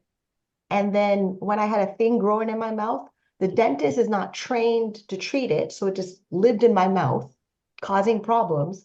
Then I had to go to the oral surgeon. The oral surgeon receptionist wanted to kick me out of the office because I told her my insurance was ODSP. If I didn't offer the credit card to pay for the consultation, the thing in my mouth would still be here. Oh, wow. And then when I got the appointment with the oral surgeon, and I'm like, how much is it going to cost? I'm only on ODSP. He's like, don't worry about it. I'll do it for free. Like you literally have to talk to the doctor and negotiate something. Or you have to have an available credit card to pay for something. Like getting the eye exam when they do the x-ray behind your eye that costs $90 in Ontario. I do it every time because I can check glaucoma, I can check diabetes, I can check all the other things that a normal eye exam doesn't do. Like you get the eye exam, it's free, but it's free up until this point. And then any more of your eye they want to see, you're paying money. So then when I had the private insurance brokers look for insurance for me, I got a quote from Desjardins. Desjardins was $284 before I turned 39. So I'm 38 today. February 11, I turned 39. And then after that, it goes up every single year. So not only do you have to get your insurance when you're younger, you have to pay for it all the time, or your family has to pay for your insurance all the time. Whereas private, like you're telling me that Blue Cross is in what province? BC, BC. Alberta? BC, yeah. BC. Just get your own Yeah. plan directly from Blue Cross by yourself. If it's affordable and if it's covering all the things you want to It's cover. not. And if it's It's- not, you have to find another company. Like this I've Canada gone Life- through that what they'll cover, like what the minimum plan that doesn't cover the things I need. I'm already getting them covered. Mhm. The way it works here, so it's not. My plan isn't through Blue Cross. The government of Alberta They're for working people with on them. AISH gets Blue Cross to administer our plan, but it's not actually a Blue Cross plan. But when I looked at the most basic plan that I could was in my price range, it's like $85 a month. And even if I get the maximum plan to cover all the dental I need, it's like I'm paying $200 a month, and I'm still not getting, and I'm still having to pay more money out that I can't afford. And it's just like I've called all the insurance companies, and even when I've gone over it, it's like if I went through an employer, like I was thinking I could buy the benefits that I got when I was employed. And it's like, no, unless I'm a group plan through an employer, then I could get a way higher coverage on everything. But because I'm trying to do it as an individual, like you can't even get those plans. Unless you become a corporation and buy your own group plan in your Right. corporation. And then it's still more cost. Yeah. But yeah, exactly.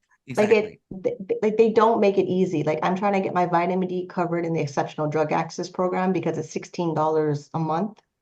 And I can't just go to Shoppers Drug Mart and get their generic brand on Seniors Day for half price. Because I was doing it. It's getting the buy one, get one half off. And then I would go on Seniors Day and it's me and the seniors in the aisle getting prescriptions and supplements. And the way they teach you a lot on Seniors Day in the store. I bet. It's just as weird. Like they look at me like, "Oh, you're so young." I'm like, "I know, but I have so many health problems." Like it's Yeah. yeah, That's it's so expensive. sweet. Like it's a to be disabled and wealthy, there's a financial number. There's an exact financial number. And the more that I document my spending, I document what income comes in, I document where it goes. And then because I'm self-employed and I never had contributions to the CPP Canada pension plan long enough, the last time I contributed to it was 2007, and it's $30 a month when I turn 65, unless I get an employer part-time to pay for into the CPP plan because they increased it during the tax year because it goes up with inflation. Everything else goes up with inflation, but somehow disability is like, no, we're not going up with inflation. Like the tax-free savings account goes up with inflation, is now $7,000 this year. It was $6,500 last year. That goes up to $500 next year. Hopefully the RSP contributions goes up every year. Like the amount of money I need to put in retirement accounts, registered disability savings plan, tax-free savings account, first home savings, and there's like 5 or 4 of them I have to manage. It's like $50,000 to put in just to catch up on contributions so I have money in retirement when I turn 65, because I don't trust OAS, GIS, and whatever old age security program they have for the seniors. Yeah, exactly. Because those rates are like $1,800 approximately for seniors, and then they lose their disability benefit when they turn 65. This is the final year for my RDSP. It's the final year that, as of December of 2023, is the final year of their contribution to my RDSP. So, but you can still contribute in your RSP up to $200,000. Yeah, my mom's doing that, but like we're not going to get the $1,000 a year that we were getting before because it just shot up. Like in 2012, it went from like 13 grand, boom, like up to 25, and it's been slowly. So I think it's around 30 grand right now in there, but I can't touch it till I'm 65 anyway. So when my mom gets back, we'll have to put it through. We'll have to put it through a higher interest rate RSP, because I mean it's not. We're at the point now where it's up to us to make it grow any further. Mhm. And that's the And other thing. So like working with financial planners, because of my background before my disability, I already knew financial planners. So when I got approved for the disability tax credit, it was a matter of making an appointment with a financial planner. Like he works in a private practice, he's a fiduciary. The way that he explains the fee schedule of my investment portfolio, like not everybody with a disability is gonna, not everybody in general understands finances, let alone that it's savings is not going to make your money grow for a 30-year timeline. If your timeline, you need your money is 30 years or 10 years or more, you need to invest in the stock markets. Look, I know it's Apple, BMO, Hydro in my investment portfolio in mutual funds and ETFs, and then real estate it's in there. But a lot of people are not making sure the portfolio is growing in the way that portfolios are supposed to grow. And then if it sits in savings, and if you started with 30, but you have 35,000 when you need it, something in the portfolio didn't grow with the economy, like how grocery stores are $1 billion in profits. That means my investment will grow because these grocery stores are $1 billion in profits because the profit shareholders in the stock market is my portfolio being in grocery stores. But a lot of people are not going to learn that. They're not going to do it. They're not going to ask questions. They're just It's going to go to actually the smart. bank that has a checking account. If you just go to your bank and try to get the investment portfolio, they only give you the products that gives them the best commission. They're not Yeah. giving you a portfolio that is actually based on what you need it for the timeline you need it for. Yeah, So exactly. Yeah, we're out of the loop for financial education. We're out of the loop for disability planning. And unless you're the professionals in those industries, you're just like you're hoping something sticks, and then you wonder why you're still poor. Mhm. well, and if you never went and you could never, you never got around to doing your disability tax credit, and you've never got the, the counts and all the rest of this stuff set up. It's like you basically, at 65, I might as well just sign up for MAID the way they've got this set up, right? This is what they've really done. They've made it absolutely horrendous for people that are disabled to try to even live. Mhm. I mean, Well, so that's a good segue. You don't realize, MJ, because the very next question is not a question. It's not a question. I keep saying question. The next statement is number 4. A disabled life is worth living. Go, MJ. MJ, yeah. A disabled life is worth living. Go. yes, it is. I mean, I still have a life. I still have a mind. And I'm not sitting here, sure, I'm sitting here in excruciating pain because my back's killing me from sitting here, and it's just, you know, you try to push through and you try to push forward every day and you try to find some happiness in every little thing you do. And, it's like, and then when you have to go and fight with these people with the government over a simple thing that should be just simply covered, they make it so untenable at times, and you really want to, and they force you to just want to really give up is what they do. And and yeah, it's like that scene from Network where he says my life matters, blah blah blah, and I'm a human being, god damn it, pardon my language, but that's what I am. And I should be treated with decency and respect, but our government doesn't do that. And my anger towards these people really stems back from when they went and treated me with the level of disrespect when they audited me 5 times.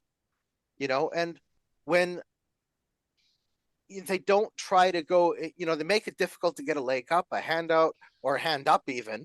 And this is where people end up homeless, and they just give up, or they can't comply with demands or do this or do that. And they don't treat us to where our life actually does matter. And that's the sad part of how this system really does work. Mhm. Does anybody else want to take a stab at the question or at the Sure. statement? Sure. I can take a jab Oh, at just a quick jab there, and then I'll pass it on to somebody else. I say life is worth living. I mean, as a disabled person, I get up every morning and I say, well, what what can be different today? Whose life can I brighten their day by having, like, look at it as like, who am I going to have on as a guest on my show? Who can I bring on a lived experience? Or I keep brainstorming up, who am I going to get on next, or who's going to be on my panel? And Minnie, I'm so glad that you're on here today. But I mean, but that just gives me inspiration of pushing forward. Is that when I see people down and out, I see on the Twitter sphere or X or whatever Elon wants to call it, I see people grasping for help, like please help, help, help, and I see that every day, and that gives me more. It makes me angry, but it gives me that energy. I turn it into energy, into a positive energy to push forward even more, getting more people together, pushing forward, making change, of saying the system is designed this way, everyone. The system is designed purposely on this way. I mean, I'm not even going to dive into about the CDB right now. That'll be on another situation. Wow. But it's purposely just delayed, right? I mean, if they really wanted to get it out, they would get it out there now. But anyway, that's another part. But I mean, yeah, like disability, it's just who we are as a person. But the system, like again, it's designed this way to it's like it punishes you for being who you are as a citizen. And why? Like there's no reason for it. There's no reason to be punished for who you are. I like the policymakers to live our lives just one day, multiply it by a whole year, and tell me maybe a week. I'd like Yeah. to see them get through a week. Yeah, maybe. get through a week. Yeah, Yeah. Get through a week. Yeah. Yeah. and exactly, and then not have any access to any other resources. I mean, physical resources. I mean, financial resources. Nobody around you that you can talk to. Yeah, and just go through it, and we'll tell you on a day-to-day basis what what it's like. But when they're privileged, they're taken care of, it puts a whole new ball game in it, right? So anyway, I'm gonna pass it over to who's next. Who would like to be next? Minnie Cassandra. or Cassandra? I've been trying to, yeah, no, I'm going to be brief because I know I can talk a lot, but I kind of, I have to run away from the camera. So that's why I've been. Okay. So I'll go get it. I was going to say, I love life, and I do think life is worth living, even with a disability. But what's unfortunate is that society and politicians want to create all this bureaucracy around my life and treat me like, my favorite line was, but this is taxpayers' money. I had only been stopped working for 3 months when I was told that, and I lost it. I paid my taxes and I paid into these programs, and I never minded because I thought, well, what if God forbid happened? Yeah. Not knowing God forbid did happen, and I did need them. And then I get told, and then they create all this bureaucracy that makes it almost impossible for me to meet my needs. And my life would be more, I mean, I don't enjoy life as much as I want to enjoy life, or as much as I think I deserve to enjoy life, because I spend so much time navigating bureaucracy just to get my basic needs met. I'm constantly in survival mode. And I think that's my battle cry is I am valuable. I have skills that are valuable. I have knowledge that are valuable. I have life experience that could be valuable to the world, but you keep putting barriers in front of me that mean that you're not utilizing my talents, and you're suppressing my ability to do so. And how much more, how much better would my life be if people would just try to recognize, instead of looking at my disabilities or that I'm a burden, try to look at the things that I have to offer. Yeah. I like that comment on that. It's looking at who you are, of what you can do to give into society, of just you, like not your disability, of you, like wow. Who wants to chime in, Minnie? So it depends on the day. There's some days I feel like a giant burden, and then there's part of me like, if I didn't get on disability, I would be homeless. When I got approved for ODSP, the sheriff was supposed to come kick me out my apartment. And because the lawyer said I'm approved for ODSP, I'm like, okay, great. So I went down to the OW office, the Ontario Works office, because it was on Ontario Works first, then I applied for ODSP. and I'm told there's a big check I'm supposed to be getting. That amount was exactly how much to pay back my landlord and back rent to keep me in my apartment. The time the rent was $725. Now rent is $960 for downtown Toronto, which is impossible to find in the city. So yeah, I really hate asking for permission. I hate letting them know I get married, letting them know if I have a baby, letting them know, like, I'm tired of being monitored. I'm sick and tired of being monitored. I'm tired of anytime my investment portfolio goes up or down every year, they need statements. I'm tired of giving them my profit and loss statement for my business. I'm tired of wondering if I get a prescription from the doctor, if it's going to go through or not. I'm literally tired of being monitored by Ontario Disability Support Program. I'm really better off to do what I can to not be on ODSP and make all my money and only answer to the Canada Revenue Agency, period. I don't need this extra body watching me every 2 years. Like right now, my caseworker, I swear I'm older than him.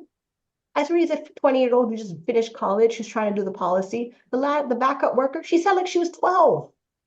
How am I? I'm older than you and I know the policy better than you. And because I don't have access to my file in the computer, I have to wait permission to do something in my file. Or like if something messes up on my file, nobody tells me till 6 months later. That could be a problem that could be solved before the issue became a bigger problem. One time they sent my check to Toronto Housing. I don't live in Toronto Housing. That means they are the threat of making me homeless. Maybe you should bring a juice box and a cookie to the casework workers. I felt like Here's that. a, here's a just a juice water box and a box cookie. I completely felt like that because Fast ever.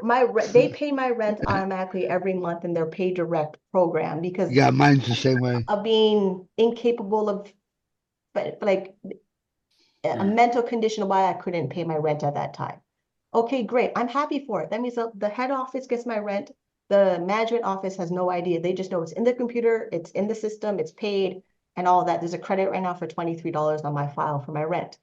But every time it goes up every year when my lease renews, I have to tell the caseworker, hey, my rent goes up. Then I get them giving me a lecture. My rent is too expensive for how much they give me of $552 for shelter when I'm in market rent. I'm in market rent control because I've been here since 2007. If I step out of this apartment and try to find another one, I'm paying $2,500. Yeah. My ODSP is only $1,693 before they take the overpayment, minus $7,185 for the overpayment. Then I'm working with $1,612.15 for everything that costs. Well, Minnie, it's kind of to comment on what you're mentioning. I can relate to that.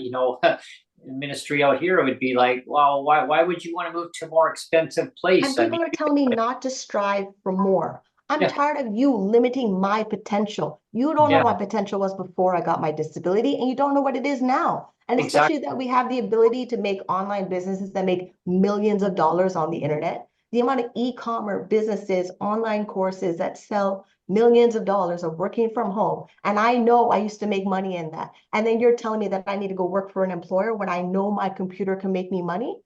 That is the annoying part. I'm getting people giving me advice that don't care what my best interest is. With their, oh, I'm only trying to help. You have no idea what experience I have, what knowledge I have, what skills I'm still capable of doing, on top of going to doctor's appointments every 3 months, getting poked and prodded all the time with blood samples and urine and everything else. I don't want to get, just to do the ultrasound, to check my pelvic area, I have to have a full bladder. Men never have to do an exam with a full bladder. I have to go with a full bladder and they poke around just to check my insides. I don't want to do that. And no, I don't want to tell my caseworker disability that's what's happening either. As if, oh, what's the nature of your disability? You are you're not my doctor. Why am I answering to a third party at the disability office telling them what my disability is when they don't care what it is? They can't treat it. They can't do anything for it. Oh, I think they make it as dehumanizing as they can. They do. Possibly And I know legally as do. soon as I cut off ODSP, I never have to answer to anybody ever again in that office. But you know, whopping $3,250 a month net income for $39,000 a year. The spreadsheet did the math. I know exactly what dollar I need to have every month to be off of disability completely. Well, you know, the part that really pisses me off is when you get a caseworker telling you that to live within your means. You learn to budget, live within your means.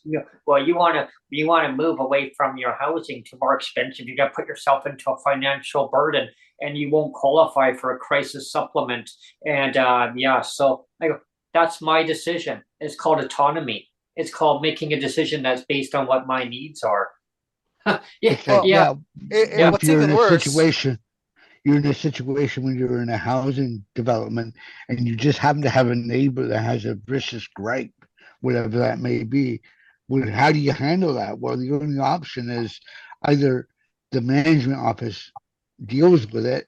In my case, they wouldn't. They'd say, hash it out with the dude. I'm like, yeah, well, I'm not going to jail because I showed up at his door with a hatchet, so that's out. Um, yeah. there's not enough snow on the ground to throw him in the snowbank, so that's out. So what am No, I gonna do? no Fargo retail. No, There's no Fargo. No There's no wood chipper wood chipper, yeah. in a 10-mile radius of me. So Mm. no, no so what do? helicopters.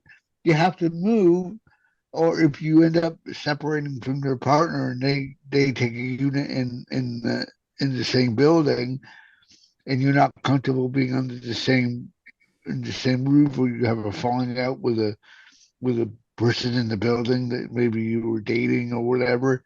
Mhm. Either way, if you got to move, then you got your worker harping at you because you're moving. I'm like, well, maybe my environment is not conducive to my mental health. Right, Like, right. well, Yeah, and you that's know where what? the self-adjusters come into place there, Alan. See, I wanted like to kind of address something that Minnie had said about how they don't care about helping us trying to reach a potential, so we don't have to be on the system. You know, Mhm. that is a really good point. I mean, I'm a very intelligent person, but for me to, I'm struggling with trying to figure out what I want to do because I've been in computers for over 30 years. And frankly, after a while, it does get boring. It does get lonely, and you want to do something different around people, but you don't know what you want to do, and it's like, I mean, it's just, How about be on podcasts?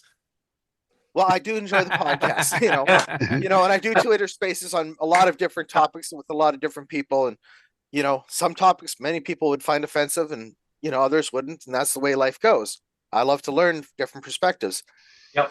And, for here, I've learned so much about, how everyone else's disability affects them. It's actually given me a lot of time to be introspective about how mine affects me and Mhm. how, what could I do to achieve that type of success where I actually don't have to worry about dealing with the government or being on their assistance anymore.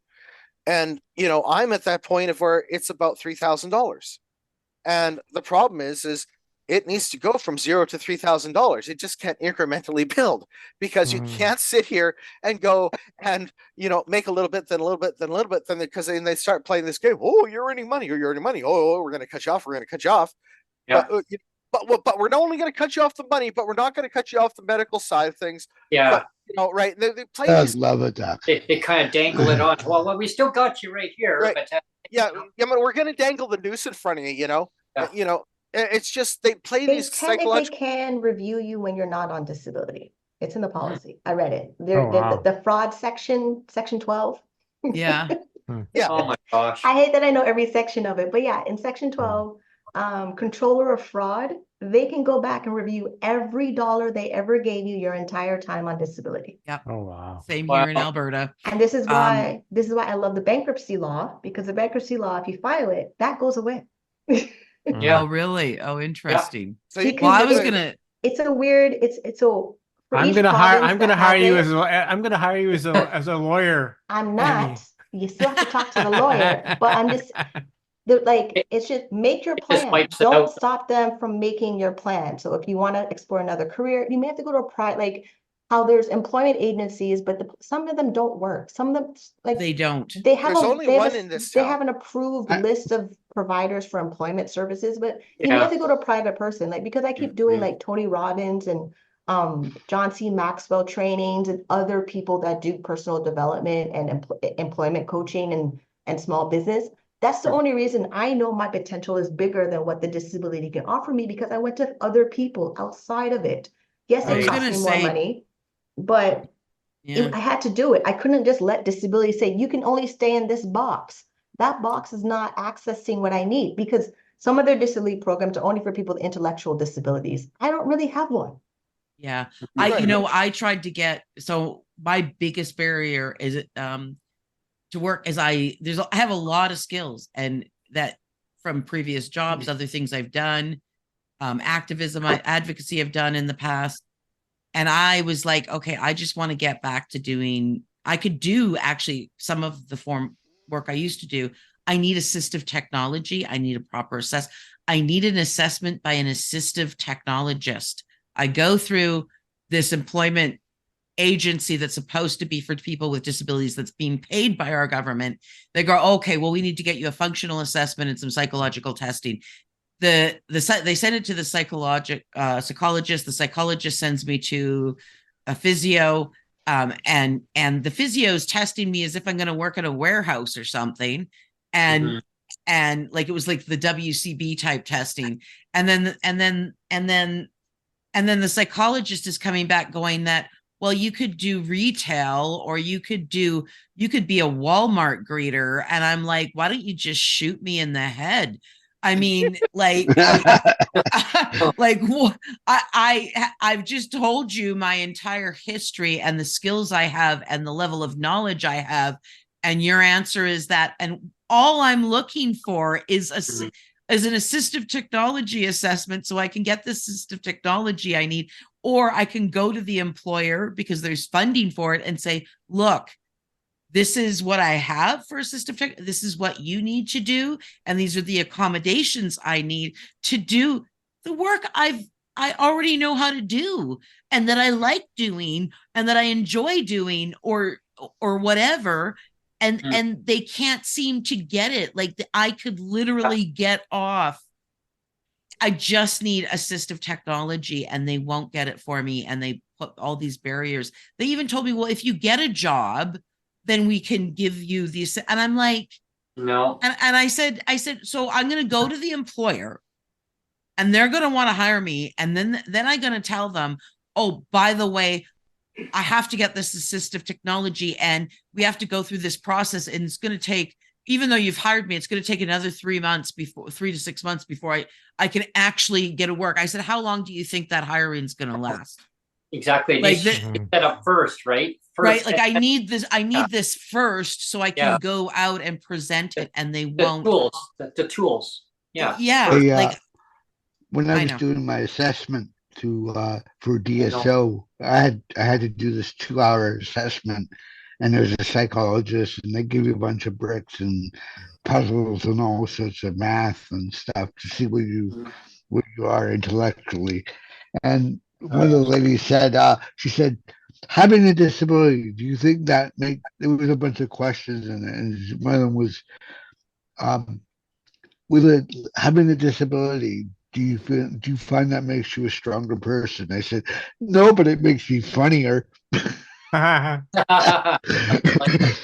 And like it was such a bold statement. It was like almost say it's almost like what we're doing now, where it's like say the first thing that comes to mind, like do you feel stronger as a disabled person? No, but I feel funnier. Like I don't know if I'd want to go do a yuck yuck tour, but at the same time, like sometimes I think I should do TED Talk. We've got about 10 minutes till the top of the. I didn't know if I wanted to try to move on to the next question, or let's give it a try. We'll try moving on. We'll move on to that next one. And bear in mind, I'm gonna say the question, but bear in mind, the statement that I'm getting to is it's loaded at the end. Pay attention to the last word in the statement.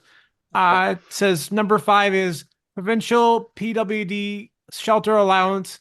I'm talking for BC here, so I know it's different in Alberta and Ontario, but for BC here, Provincial PWD Shelter Allowance of $375 or $500 per month is discriminatory. So that's the word I want you to focus on, is discriminatory. That's the last word particularly. Any takers on that one? I'm here. Okay, go ahead. Well, we'll let somebody.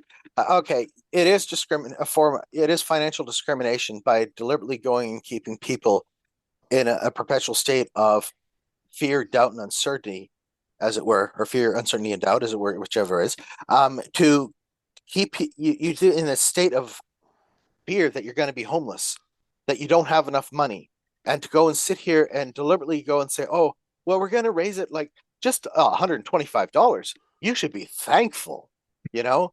You should be thankful we Look give you what an we extra did. $125. I'm not worthy. I'm not worthy. Oh. So it's like they find Wayne's World. so they legislate, they legislate this discrimination, and because it's, legally allowed to legally discriminate in their system of thinking, that it's just okay. It's just okay because we're discriminating against all the people on disability equally. You're not Yeah. personally being discriminated against. That's what I always say in all my letters. I always say, because like when I've done my my human rights tribunal stuff, right? I've filed like 4 of them now or whatever, and the tribunal chair said basically, well, if we mistreat somebody, if we mistreat a senior the same way that we're mistreating you, it's not discrimination. And so it's like, if it's equally applied discrimination, as long as it's equally applied, it's no longer discrimination. And it's just bananas. Like the logic is just, it's just crazy what they come, and they say it with a straight face. They say it with a straight And that face. drives me nuts, Neil, because it is a charter challenge, though, because the human rights is going against the charter, which says, no, that's not how discrimination works. Well, actually, what's even worse is it violates Section 12 of the Charter of Rights and Freedoms, which is basically being torture and cruel and unusual punishment and treatment, right? Yeah. Oh, yeah, right there. Yeah. But other sections too. Yeah. So the real problem is what a lot of people might not know. What they're doing in BC and every other province would fail the Oakes test. Yep. It would really fail the Oakes test about, with the regards of how they're treating us. I know I live in Alberta where we don't have a shelter allowance per se. We do have some discriminatory practices, but I lived in BC as a single mom when I sometimes was on income support and sometimes I could get work. It was all around childcare and school. So I do know what that's about. And I have to say, I think it's absolutely ridiculous considering the rents in BC that they would, just the idea that your shelter portion for your rent is like they raised it from $375 to $500, and they somehow think that but we've given you this many raises, and I'm just like, yeah, but none of them have even brought you. And why? Just get rid of the shelter portion. Here, what they do is they want to, like, they tried to put me in assisted living. And because if they put me in assisted living, they pay for all the assisted living, and they only give me $300 in my own pocket that I can manage on my own. And so that's another way. The other thing is they've done this. We've got something here, which is it's regular income support, but it's a different tier, which is barriers to full-time employment. So basically what it means is that you're disabled, but not disabled enough to be on AISH according to them. Right. And some of those, and a lot of the people that are on barriers to full-time should be on AISH, right? It all comes down to medical doctors and stuff like that. But the barriers to full-time employment is really disability, and it's supposed to be for temporary. Barriers to full-time employment is supposed to be for temporary disability, like you had an injury at work and WCB isn't covering it or whatever, like things like that. Or you run out of medical leave on EI and that's what barriers, but they put people on permanent disabilities with it, and they have that shelter portion. Yeah. And they have to deal with that shelter portion. So it's like, it's like they're discriminating against you based on the level of disability that they perceive you to have. Not based on what you actually have, but what they perceive you to have based on a bunch of Like a medical documents silent- they don't It's like a understand. silent, it's like a Right. silent ableism. Yeah, Yeah. and like it's just absolutely ridiculous, and I don't understand it. I mean, it's bad enough that they don't give you any of us enough, but especially in BC. I'll jump in on that topic Yeah. too, and I'll be really brief here. I'll Yeah. summarize. Okay, so yeah, here's another $125 on top of your 375, only if your landlord actually raised your rent up above that. Now, I don't know any landlord that wouldn't not want to raise the rent above 375, because you can't rent anywhere. Maybe in the late 1970s, you could probably rent somewhere for 375. I mean, really, like that's how old ancient the rates are. But it's like Right. pat yourself on the back and pink unicorn is like saying, "Hey, here's 125. Look what we It's did." a 33% increase. It makes it sound so Right. good, right? When they, Yeah, we but- raised it by 33%. right. So what you you, know, so what you gotta here's do is you gotta get evicted by where you're living to go and get the rate increase up to $500, and you gotta go and re-rent Yeah. at the same location. Basically, Yeah. it's higher really rent. Yeah. at the higher rate. You know, And- because the way they've set this up and the way they play these games is just absolutely disgusting. Because there's a lot of landlords out there that will not they'll discriminate against PWD, because they're going to say, well, this is what your shelter portion is. I don't want you living on all your support. What are you going to be? How are you going to pay your rent then? And that way it actually discriminates, and it's a stigma against PWD of saying, well, we're not going to rent to you because we don't want you to live on that. We want you to live comfortably. Wow. But the government says, but there's more to do. That key word, more to do, that to me, that's like kicking the can down the road, because we don't want to deal with it right now. We'll let ourselves deal with it maybe after next election. And this year there's an election, so we'll see what comes out of the budget. I'm not getting my hopes up, because it seems like every second year we're going to throw a little, as Sonia always says, throw pebbles, or no, pittance. Yeah. I call it pebbles, and it seems like every second year.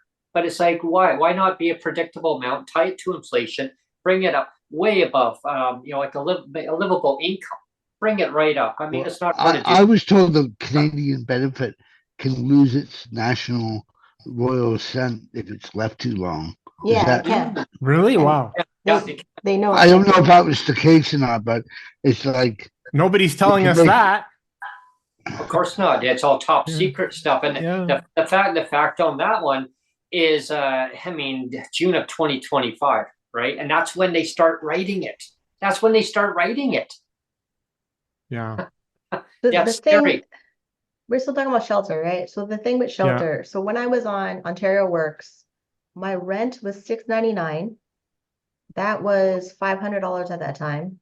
So I saw it come out at $199. Then that bachelor wanted $725 as an increase, but then I got this unit for $725 in 2007. So in my mind, it was like at that time when you could move and you were still okay. And then the spiral of bipolar, psychosis, mental illness, potentially being evicted and then getting on ODSP to pay the back rent, and still getting the case and be like, oh, your rent is too high, but you only give me $556. And then I went, because me reading the policy, I went back and said you could get more money for if your cable connects to the security camera in your building. And then there's a law that you have to have tenant insurance to be a renter. And that's $18.58 a month. So I'm asking my caseworker, like, hey, I have these things. Can I get more money? He's like, no, you're getting the maximum. But for him to find out I was getting the maximum, couldn't give me more money, he took 3 weeks. So I don't know if he tried, but the way that I'm asking for more money because I read it in the policy and I have these things, and he took 3 weeks to come back and say, no, I did everything I can. I can't give you any more money. I don't know if he did anything. And then there was a time where they wanted to review my citizenship. I'm born Canadian. I'm born Ontario. I'm not really going anywhere. Like, this is it. But well, they now They'll have the probably benefits. say We're going to had to send them- revoke your citizenship. It kind of felt like it was a way of ODSP trying to find a way to kick me off that I'm not a citizenship or something. Oh, don't But it was just a weird. I had to send in my don't rent, imagine send in it. my It's lease, I had to send in just my ID, and then as I'm sending you in my know- documents. Nobody else in this square here would have gotten that. They did. That was racial. Like, They don't know what I look like. they like, didn't know. Oh, this okay. caseworker I'm has like, no. oh, because that's what was getting me. I'm like, no, So don't tell me. majority of my time communicating with my caseworker is either by the messaging system, the My Benefits digital email my system, benefits. Oh, or they by don't do in phone. person. Okay. I only go in person when they screw up royally, and I say they're all there. Yeah. Like Yeah, I was yes, the same way. like when they really mess up, I show up. Like that's Yeah. the only time. And the only time that happened is when I'm self-employed and I finally got a caseworker that can process my self-employment income, and they Mhm. wanted all my receipts. So I went into the office. They said I'm self-employed. They said we need copies of your receipts. You can use the computer because the new office at Wellesley built a new computer center. And Yeah. while I'm using the computer center, two ladies decide to hover over me while I'm using the copier and the computer to Oh, print out copies that the receipts, the invoices of my self-employment for the 2 years or 1 year it was a lot of paper. And they're complaining I'm using too much paper. Hmm. I didn't Oh. say anything, but the things I said in my head when I came home, I can imagine. it Just imagine. Disgusting. pissed me off because you're telling me I have access to your computer because I'm a client of ODSP. Yeah. And you two little busybody ladies who clearly don't have a job to do in the Mhm. Ontario Works section are not servicing your clients in Ontario Works. And of course, they constantly have security guards there all the time. Now Yeah. the police officers there. I'm trying not to make a scene, but when they do offend you, so basically you're better off to record everything and tell the ombudsman of the province of what's going on for that office. That's insane, though. I've never heard of anybody's citizenship being reviewed before, unless I'm so in shock. So when ODSP Coalition, they said a lot of people were getting that letter and it was just a system glitch, but some caseworkers really enforced it. So even though it could have been a system update or whatever the training of the new batch of caseworkers that they hired and they're training them on the system, I got the letter. The same thing when they put my file on hold and then put it back off of hold, or they sent my rent to Toronto Housing. I live in market rent. Mhm. Like if you're sending it to Toronto Housing and 702 Mini, I don't live there. They know I don't live there. And then the caseworker at that time, and every other time I get a caseworker that's respectful and nice that explains things to me because they know I'm smarter than them. Mhm. So when I had the caseworker that said, "Hey, your rent went to housing. Did you know about it?" Like, when would I know about it? Mhm. Like the check is printed from ODSP to Medallion Corporation with my name, with my unit number, and that's it. The office doesn't even know about it until they get a letter that I paid. Mhm. Accounting has to tell them, accounting at head office, the private corporation for the landlord has to tell them Oh, what units paid their rent, what units didn't, because on the 14th of every month, they sent out the notice that you didn't pay your rent, you could be evicted.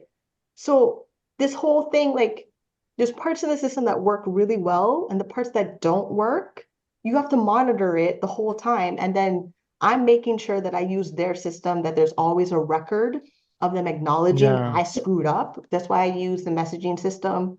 And if I go to the office, it's really like, it's only, yeah, it's been like 5 years I haven't gone in. It kind of reminds me of And then when I message them and I'm requesting something, I quote back their policy. I link back their Mhm. policy. You know what? I love you for this because when I got on AISH and income support, I was trying before I was waiting for AISH and I was trying to get them to increase my because I was living in a place that I could afford what I was working and suddenly I wasn't working, right? And so I kept going through and there was no place to like anyway, the flood happened and there was no accommodation. But I was going through, I did the same thing. Like they're like, oh, but the legislation. I'm like, oh, the legislation. So I print the whole thing off. I got my highlighter and I spit it back at them. And That's they're how like, I got oh, my air conditioner. My air but conditioner the policy manual. Yeah, my air conditioner. I read Alberta's policy manual because I'm bored of Ontario. Like I Yeah, literally, let me read yeah. Alberta. Yeah, And- but no. So I But my love air that. conditioner, like I had to, my doctor had to make a note that my health condition needs to be regulated by temperature. I need an air conditioner. Then Mhm. I sent the doctor's note to the caseworker. The caseworker sent it to a third party. The third party called me and said, we want to approve your request as a medical assistant device request, but we want to know the nature of your disability. I got so pissed off on the Well, yeah. phone. I almost did not get my $300. Yeah. Oh, And then I calmed down. I'm like, you know what? This is the reason I need it. You really don't need to know what my condition is. And I really need it. And I'm upset right now because I'm too hot. Like, think about it. Your spine regulates your temperature. yeah. And everyone here has said they have a damaged spine in some type of way. Compression disc move over here, pain Mhm. all the time, couldn't move your left arm or Vertigo. left leg, multiple sclerosis, vertigo, all those things that affect our spine. We can't regulate body temperature. It's hot, it's winter outside. I'm not buttoning up my jacket because I'm too warm. You Yeah. think I'm nuts? But what you're saying about it depends on the day when you go to the offices, because It it does. reminds me of So Friday, when they told me we'll get the backup worker and they said the Carlos name, I said Mhm. no in my head. I don't want to talk to Carlos. What You know, when that reminds me of a time when I was going through chiropractic as physiotherapy, major treatments, and meanwhile I get the ministry calling me saying we need you to bring in your work stuff from your employer. We still don't have it on file. We need that. I go, you know what? I'm in freaking pain right now. I can barely even move, and you want me to come down there? I said, you know what? You'll get it when you get it. No, that's not And how if it works. you report your income both like late on the 7th of the next month, so ODSP is like the 1st or 30th, if you made any money, report it the 7th of the next month. If you report it late, they get mad at you. Oh yeah, I had that happen because I was in pain Mhm. and I submitted in. Meanwhile, I'm waiting for my employer to get me my pay stub, and I hadn't got it, but I had to submit in by a time. And then I get a call from the worker saying, "Hey, did you just not get paid the other day?" I go, "Yeah, I did." I go, "But you know what? I didn't get the stub in time because my employer, they were having a problem with their batch system, they called it, and they said, but you know what? As soon as I get it, I'll drop it off." That's not how it works. You have to report that at the same time. I go, oh, I'm sorry. So am I supposed to crawl there on my hands and knees in pain? Like, You literally yeah. have to ask them for the extension, Oh, whatever the yeah. extension timeline is, Oh, or internal terrible. review extension, like any reporting date they say you have to meet, like the 7th of the month report your income, their cutoff timelines on the 15th of the month. Because, and then when You know what people they on Reddit are complaining about when they're I in laughed my lunch, do you ass know what they off. do in Alberta though? If I don't get my pay stubs, like if I'm working and I don't get my pay stubs, I just show them my bank statement with the part where it's deposited in my account, and that's all I I have to don't get, do. no, so I give them invoices. They don't know the bank account. And Oh, well, it's because not the bank account, it's just the part of my bank account that shows it going in to, whatever it yeah. is, because I well learned, don't give them your PayPal statement. Don't get like, because with PayPal, someone could send you a gift in PayPal. Mhm.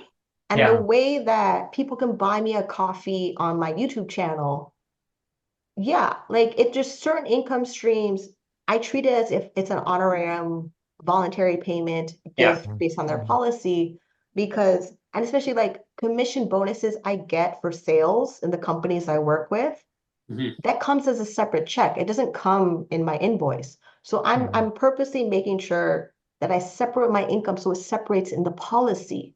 Because if Mhm. you can, like the way you can read the policy and you know honorariums are exempt or lottery winnings are exempt, and you work in certain industries that give you bonuses or extra commissions, or people want to give you a gift because they like the content you're making online. That is a And I gift. keep forgetting you're self-employed, then that's the other loop, yeah, Yeah. which Yeah, makes it. see I constantly make sure I classify all my incomes and I do not give them like the actuals, like the e-wallet that has the money collected, because the e-wallet's American money, then it converts to Canadian money.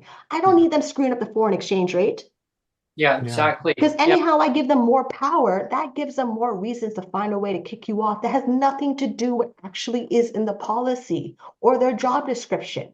I'm not trying to give them more paperwork than I need to, or like when I would send them my income and profit statements, I do it as the way that CRA wants it. ODSP has a certain list of expenses they calculate as approved. I don't care. ODSP has an accountant. They can talk to their accountant to figure out what is approved expenses. I'm not going to make their work easy for them. And Of I'm course. not going to give them more Oh, information absolutely. that they don't Mhm. need. And if it's a gift, it is a gift. If it's Joe Blow on the internet giving me $1,000, it's Joe Blow on the internet giving me $1,000. Yeah, yeah, yeah. And you're Because allowed to make, still a gift, you're allowed right? A to make gift is a 10 of gift, those an anyway, honorary is right? an I honorary. don't- It's I don't- anonymous donors. If you have an anonymous donor that's trying to give you money off your GoFundMe, and it's, you know, it says anonymous on your GoFundMe timeline of people that gave you Yeah. contributions to your goal. No, I don't know this person. No, like you Mhm. forced me to make a GoFundMe as a regular part-time job. The That's same true. way that people panhandle in front of coffee shops, that some coffee shops don't even want them in the coffee shop no more. Yeah. We're online. So now that we're online doing panhandling, yeah, Yeah. you have to report the income because foreign and domestic, all income you report to CRA. But if it fits in the policy for any disability program as a gift and exempt assets, Erin, I want to fight it as an exempt asset. Absolutely. Yeah, Yeah. this is why I gave them a Absolutely. stack of papers like yay thick and said, figure it out yourself. Well, that I just know. wanted to get back to. I just wanted to get back to the comment of it depends on the day when you go, because like when my first wife passed away, I went, I gave the office like this is what happened. I gave them all this information, Yeah. and they're like, oh, it's fine. Well, we're just gonna press pause. This is like literally what I was told. We'll just press pause on your assistance for a couple months, just until your dead wife's estate gets cleared. Like, and I said, okay, that's fine. For 2 months, we'll just press pause. And so, and it was like months later because there's so much stuff that has to happen with the bank and stuff, of course, right? So it was like 6 or 7 months later before I got all this estate stuff figured out. It wasn't even all figured out, but anyway, so then I go back to them and they're like, well, I'm sorry, you're gonna have to totally reapply as like a fresh nobody off the street. Oh. like It's like you're just starting really So we have from- a 2-year timeline. starting from ground zero as a nobody off the street. I had to apply again. And Here, wasted what they doctor's do time. is it's if it's within 2 years, they fast track you. Yeah, You don't have to Didn't reapply, happen. yeah. Didn't happen that way with Ontario me. doesn't have that. No, The that's rapid in rein- BC. The Yeah. rapid Or reinstatement. no, I mean Alberta. The Mm. rapid reinstatement is open. So like when I read Mm. Alberta has a 2-year timeline to come back, that sucks because if you're in a contract job, Mhm. that's like, and it's a 2-year contract job, and then you come back because the contract is over, Mhm. you're stuck. And that was the annoying part of reading the policy for a different province and then appreciating my province, even though there's a list of things we can have grievances for, like an episode of Seinfeld. It was just frustrating because I can't move to another province. Like the boyfriend he travels all the time. He's 6 months now, he's in Europe. If I went with him to Europe to travel with him, I'd be kicked off my disability insurance. Plus, I have to figure out how to get like 6 months of prescriptions covered while I'm away, but they only give you 3 months of prescriptions, depending on what province you're in or what program you're in for your prescriptions. So you're constantly Mhm. playing whatever game, whether it's Payday, Life, Monopoly, or something to get all your benefits and access to inheritance or estate planning. Because even that ODSP says you have to actively pursue other income sources before them. Not that they're a form of last resort, That's which what is BC does. Well- too. the dumbest thing of them saying it's a form of last resort. Because like my aunt, who's on disability for her son, he's like 50 years old now. He's forever in assisted living, people watching over him until my aunt dies. And I asked her, do you have a will for him? She's like, no, there's a list that we have to call and someone will come pick him up. I'm like, he's 50. And because he was born with an intellectual disability, he's just stuck waiting for other people to take care of him. Hope he doesn't die. Like we're literally waiting for other caregivers to take care of certain people with a disability and hope they don't kill them. Well, that's the Yeah. part that really drives me crazy. It's about the shelter rate. So if one person leaves a province to another province because well, maybe they're going to get cheaper housing somewhere else, but now you got to reapply for disability status in another province, and now And you then got the find a waiting doctor period. that's actually Yeah, going to fill Brent, out your medical it's forms. Good in luck with that. Ontario. It's far more Residency micromanaged than that. requirement. Yeah. You gotta wait 3 6 months. months. No, it's Yeah. 6 months. It's Oh. 6 months. It's 6 months. No, it's 3 months in BC. I looked it up. Okay. Well, Yeah. maybe they changed it. It's but- most provinces. It's 3 months. It's a 3 months. It's Okay. under the because it's prescribed under the. It's actually prescribed under the charter under division or under the not the charter, the Constitution under divisions of powers that they're allowed to put in, but there's a limit to the residency requirements. Oh, so It you got to was, wait. Well, if you went from say BC, just example, to I don't know, Alberta, Saskatchewan, Manitoba, it's usually about 3 months on average. You got to wait till, but then you still got to find a doctor to basically say that yes, you are who you are. Again, you're rather national. It should just be. I talked to my worker briefly when I just moved up to Kingston, and I was like, there's an opportunity I have as a photographer to be freelance and to travel province to province to do fixed style weddings to a wedding planner. And she's like, that's no problem, but just realize that if you're out of your city and you're not at your apartment for more than 10 days, we will have to claw back, and so your amount may go down or up based on when you're in Kingston and when you're not in Kingston. I was like, why don't you just put an ankle bracelet on me? I mean, like, what a joke. That should only matter if you leave the province, but then again, it shouldn't, because you know what? I don't have. I can go to Vancouver for 2 months and tell my worker, and they're not going to kick me off because I'm still maintaining my residence here. But then there's a series of clients on disability that are in government housing. So not only do they follow the disability rules, they have to follow the government housing. Housing rules. Like this is why I'm really happy I'm a market rent, because market rent's through the whole gross domestic supply and demand. I don't have to worry about housing looking at my income. You don't have to worry about Big Brother watching. Housing. It's ODSP that's doing the Big Brother in now, because when you go on to they make you declare every month you go to my province. benefits, Yeah, it asks you, have you left Ontario? I'm like, you might as well just put a bracelet on my ankle. Yeah, I'm missing conferences that are in Las Vegas, LA right now because of disability watching when I leave. So if I went to all the conferences that happen in January in Las Vegas and LA, I'd be gone for 2 weeks. And then I have to prove to them that my travel actually increased my income for the time period I was gone, for them to recognize it as a business expense. So if I travel and I don't make more money, like the cost of travel plus the money I make after travel, and then have a net income after that, they're not going to recognize it as a business expense under their list. But that doesn't even make sense insane. in the scheme and how businesses because they don't want to run. do the paperwork. They like how you sent the big pile of papers of your receipts and think they don't want to do the paperwork. So if they can cut off certain line items of expenses off of your business, they don't have to do the paperwork. It's easier math for them. It's an easier way. The system says you made too much money. You can't. Like when I had CERB, and CERB was, I was getting the $2.50 and they couldn't pay my landlord the pay direct anymore. I had to make sure CERB paid my landlord rent for 5 months. Oh, wow.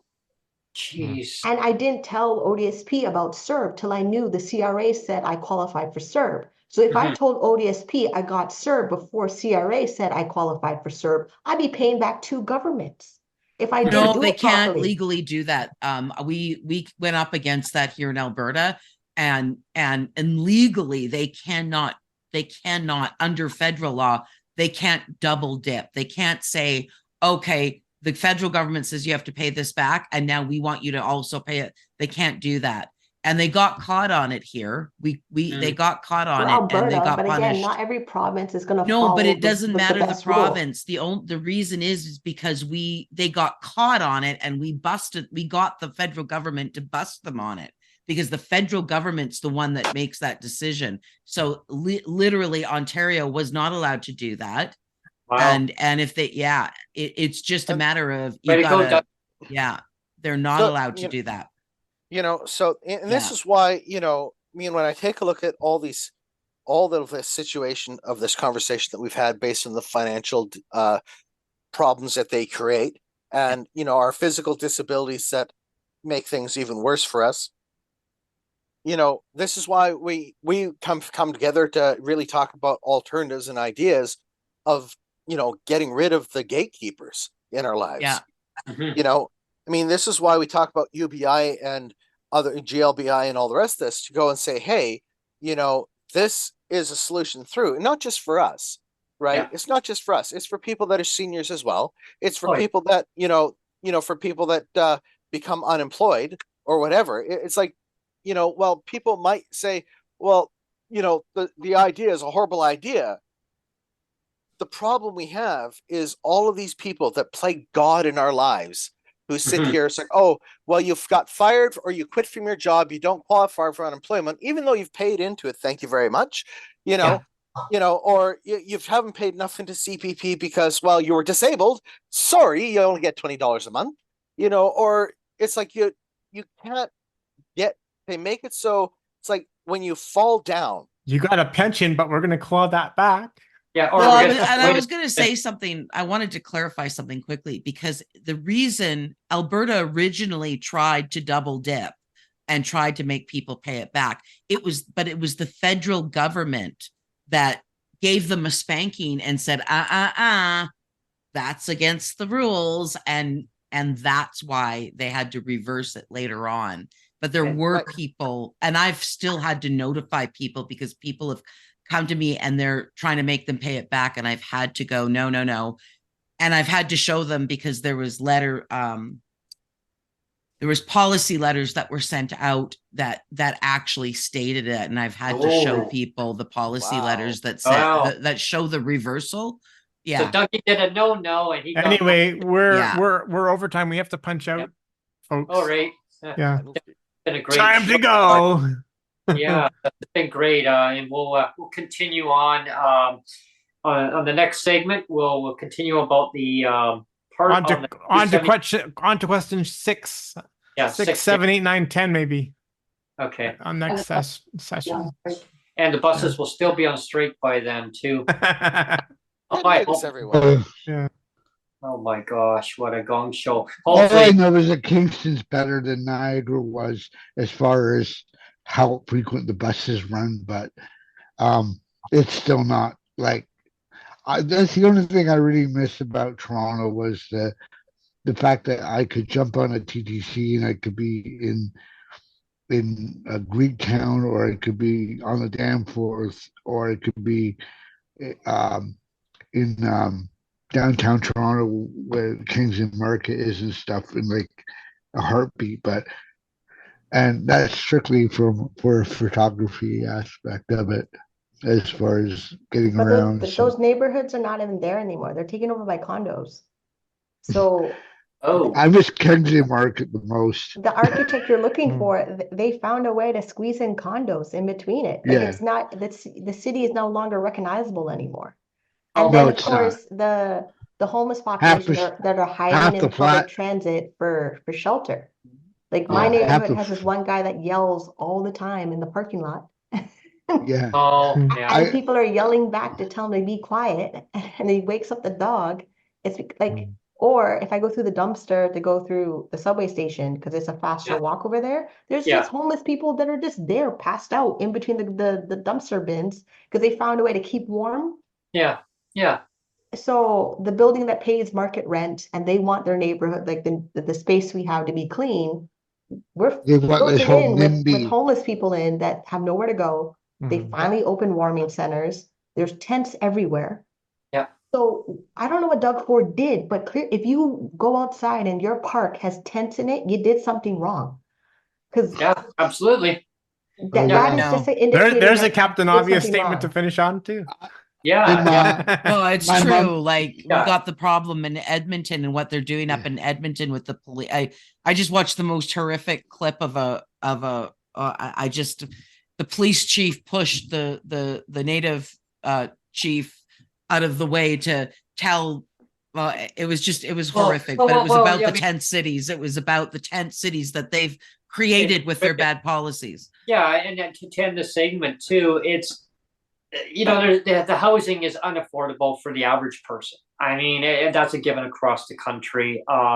And so people set up tents, right? They have nowhere to go. Where are they going to live? They're going to live in tents. They go into parks where they have a common area, a community area that they build amongst other people that they have in common, and they get to know their neighbors in tents. But then the cities come along and say, no, you can't be here. So now they sweep it out. They take all their belongings, and then so now they set up shop somewhere else. Now they do it again, and now it keeps that person have to keep buying, and that fear of, am I going to be losing my home that they call home as a tent? I mean, really, is that what we do? We should be providing people housing, but but they keep having to keep more expenses. Or you're disabled living in an RV. Yeah, Mhm. or on a bus shelter. Like, terrible. In the freezing cold, like we got Arctic blast, and people are dying on benches because we can't provide them the proper. Well, then you know what they're doing now, I Brent? want to ask about Ontario. Does Ontario have those ridiculous laws they have in BC about where you can park your RV? Oh yeah, we have that here. That's Yeah, we terrible. have that. They're like, oh, you can't you can't Yeah, park your RV on a side street in somebody's driveway, and Because I've been Well, Sinners fall. There was an RV parked outside my apartment building for a while. So either they're not enforcing it, or certain people are they're parking wherever they can park. Because I remember Yeah. seeing it, and because my friend in the US, she lives in an RV. I go, is this you? You've been here for 2 weeks. It was because the RV looked like hers, and she's like, I'm traveling across the states. I'm like, did you park in front of my building? It was, but then it's just really weird of the housing. They know housing is not affordable, but then they set the benchmark to be minimum wage, ruminated Yeah, income, this Yeah. weird technical word they use for earning an income. The benchmark is minimum wage. And then the way they expanded the Second Jobs Better Ontario program to include people on ODSP, OW, but you're only allowed to go into a program that's 1 year, Mhm. which means you're back in factory jobs that give you back problems and other disability Yeah. problems. Yeah. Go figure. Yeah. Right. system's With rigged. disability and factory jobs. Oh, I love it. Yeah, and then Sorry. the guy that got electrocuted working at Frito-Lay, the chip factory, he Yeah. pushed the button for the machine and electrocuted him. And he's in the US, but he can't move because the machine electrocuted him because somebody didn't do their safety checks on the machine. Wow. That's insane. So The job basically messed him up even worse. because for today was there going on about how some plant is being opened is going to increase this many jobs, and who wants to work yet again at a factory when the factory is the causing of the disabilities? Yeah. Yeah, I know. Right. Yeah. Yeah. It's like we all got back problems. Like some days we can lift 20 pounds, other days we can't lift 5 pounds. Other days a can of cat food is just too much to lift, Yeah. I mean, Okay. so it's You got to it's train your insane. cat to lift all your stuff. Yeah. Exactly. I go on a hike, and I figure with my Bionics. camera gear on my back and everything, I'm probably hauling about 40 pounds, give or take. But You make it it's as like a bionic cat. my brain goes, we got this. We can do 8 hours. Yes, I It's know. all good. And then you get home after an 8-hour hike, and your body's going, F you, brain. What are you thinking? I can't. I have a day where I don't even Or touch the MJ, camera. make your cat bionic. A bionic cat. Yeah. The same thing with grocery shopping. As much as we can push the granny trolley carts with our groceries, you physically cannot carry all your groceries that you need for the period of time you're buying groceries. Yeah. And then if you're trying to buy things on sale, thing of water and all, half my body does not move. Yeah, well, that's what I find too. And then I get, you should shop around and shop for cheaper groceries. By the time I get How on the the hell bus, are you supposed to do fill the that? cart, Go to get the cart off 8 the bus, stores. bring it home. Yeah. There's no sale in shopping around if you're walking on foot. Well, what about No, I know. the disability transit, right? Like they call it different things in different places, but here it's called that just gives you a 2-hour window. You have to be but there. they limit They leave you. Yeah, but they're only allowed to have like that you're only allowed to have like 2 bags, Mhm, and it's mhm. like, and how do you shop around Yeah, on one of can't. those? Like you know what I mean? It takes you As 2 much as hours people to want to get to tell where you me, need to go. as much yeah, as people want to tell me roundabout about way. shopping at Costco, Costco is unreachable for me. I can't even shop online at Costco without having a membership. Yeah, I know. It's Yeah. online. I should be able to just go to Yeah. checkout, buy my item, have it delivered. Yeah. And that's like I just, if you're supplementing your groceries with delivery, yes, it's more money, but you're not breaking your back doing the grocery shopping by yourself. Yeah. Well, that's what I had one day. I tried Instacart out, and it was all delivered right to my door. It cost a few dollars more for sure, They bring right? it right into But it right in was front worth of the fridge. it Right in was front. worth it though. All I do is tell them put it in front of the fridge. They put it in front of the fridge. I just put everything in the fridge. That is Yeah. it. As long as I don't get a delivery driver who thinks they can hit on me because they have my phone number. Oh yeah, that way. Yeah. I mean, I I look feel so- like we're already starting a second show, Brent. yeah, almost. Yeah. I think we could go on about this stuff could forever. we could consider doing another show on Friday. Do a Friday and Monday if people want Friday, to. I'm gonna be Friday. right. I'm all about Oh, coming to okay. BC. Oh, Okay. right. Yes. Dun, Hey, dun, dun. Okay. I'm gonna be on a plane. It's more flying of back. like our lives with our disability are our lives with our disability. It affects every aspect of our Everything. life that an able-bodied person with their 2 little kids trying to make $65,000 a year doesn't have to worry about. And they really think their employer insurance is going to cover them. And then when it doesn't cover them, they don't know it doesn't cover them until they're 55. Or Neil, how about Yeah, it? no, it's true. 1 Yeah. hour show on Thursday. On So like Thursday, if they're Yeah, in their 1 hour. job and they're we in could their try job that. for 30 Okay. years Yeah, straight, they don't know that job is not protecting But them. we do have to punch out though, because I Yeah. gotta get No, I out here. agree with you, Yeah. Minnie. Like it's yeah. Is don't- yeah, okay, wait, I guess Neil's gonna punch out, but 1 hour show on Thursday if everyone's game for that. I know Okay. you're taking off on Friday, Seth. I Yes. have to check that. Hold on. Okay. On the 24th, which is Wednesday. Yeah, I think Thursday I'm good. I'm 'Cause I'm the good till Wednesday about 3 o'clock, but I have to be done by 3. So we Well, could if do. we do it at the normal time, 12:45 our time. So if we do it till like even 2:30, I think Yeah. that might be good. Yeah. Okay. Okay. I'd Okay. love try- to, I'd love to try that. team up and then chat along with you, Minnie, if that's cool. Being a photographer, I'm sure as a self-employed I person, actually have a Canon SLR2 And that I'm not using Cassandra, that keep me needs a posted. home. Oh wow, there you go. And Cassandra, There you keep go. me posted. I'm actually okay for gear. It's I'm really struggling with the whole online thing that I think maybe I could get a little schooled on because I'm like lost. Like someone tried to ask me how AI worked. I was like, your guess is as good as mine. I have to say something, Minnie, like honestly, I wish when I was doing I had known you have got the whole business side of things with like you've got that so meticulous. I'm like envious of you because I could never, like the way you figured out your income, and that's the part that I struggle with. And Mine I too, think yeah. I don't You have should the, be on YouTube. I don't have the business.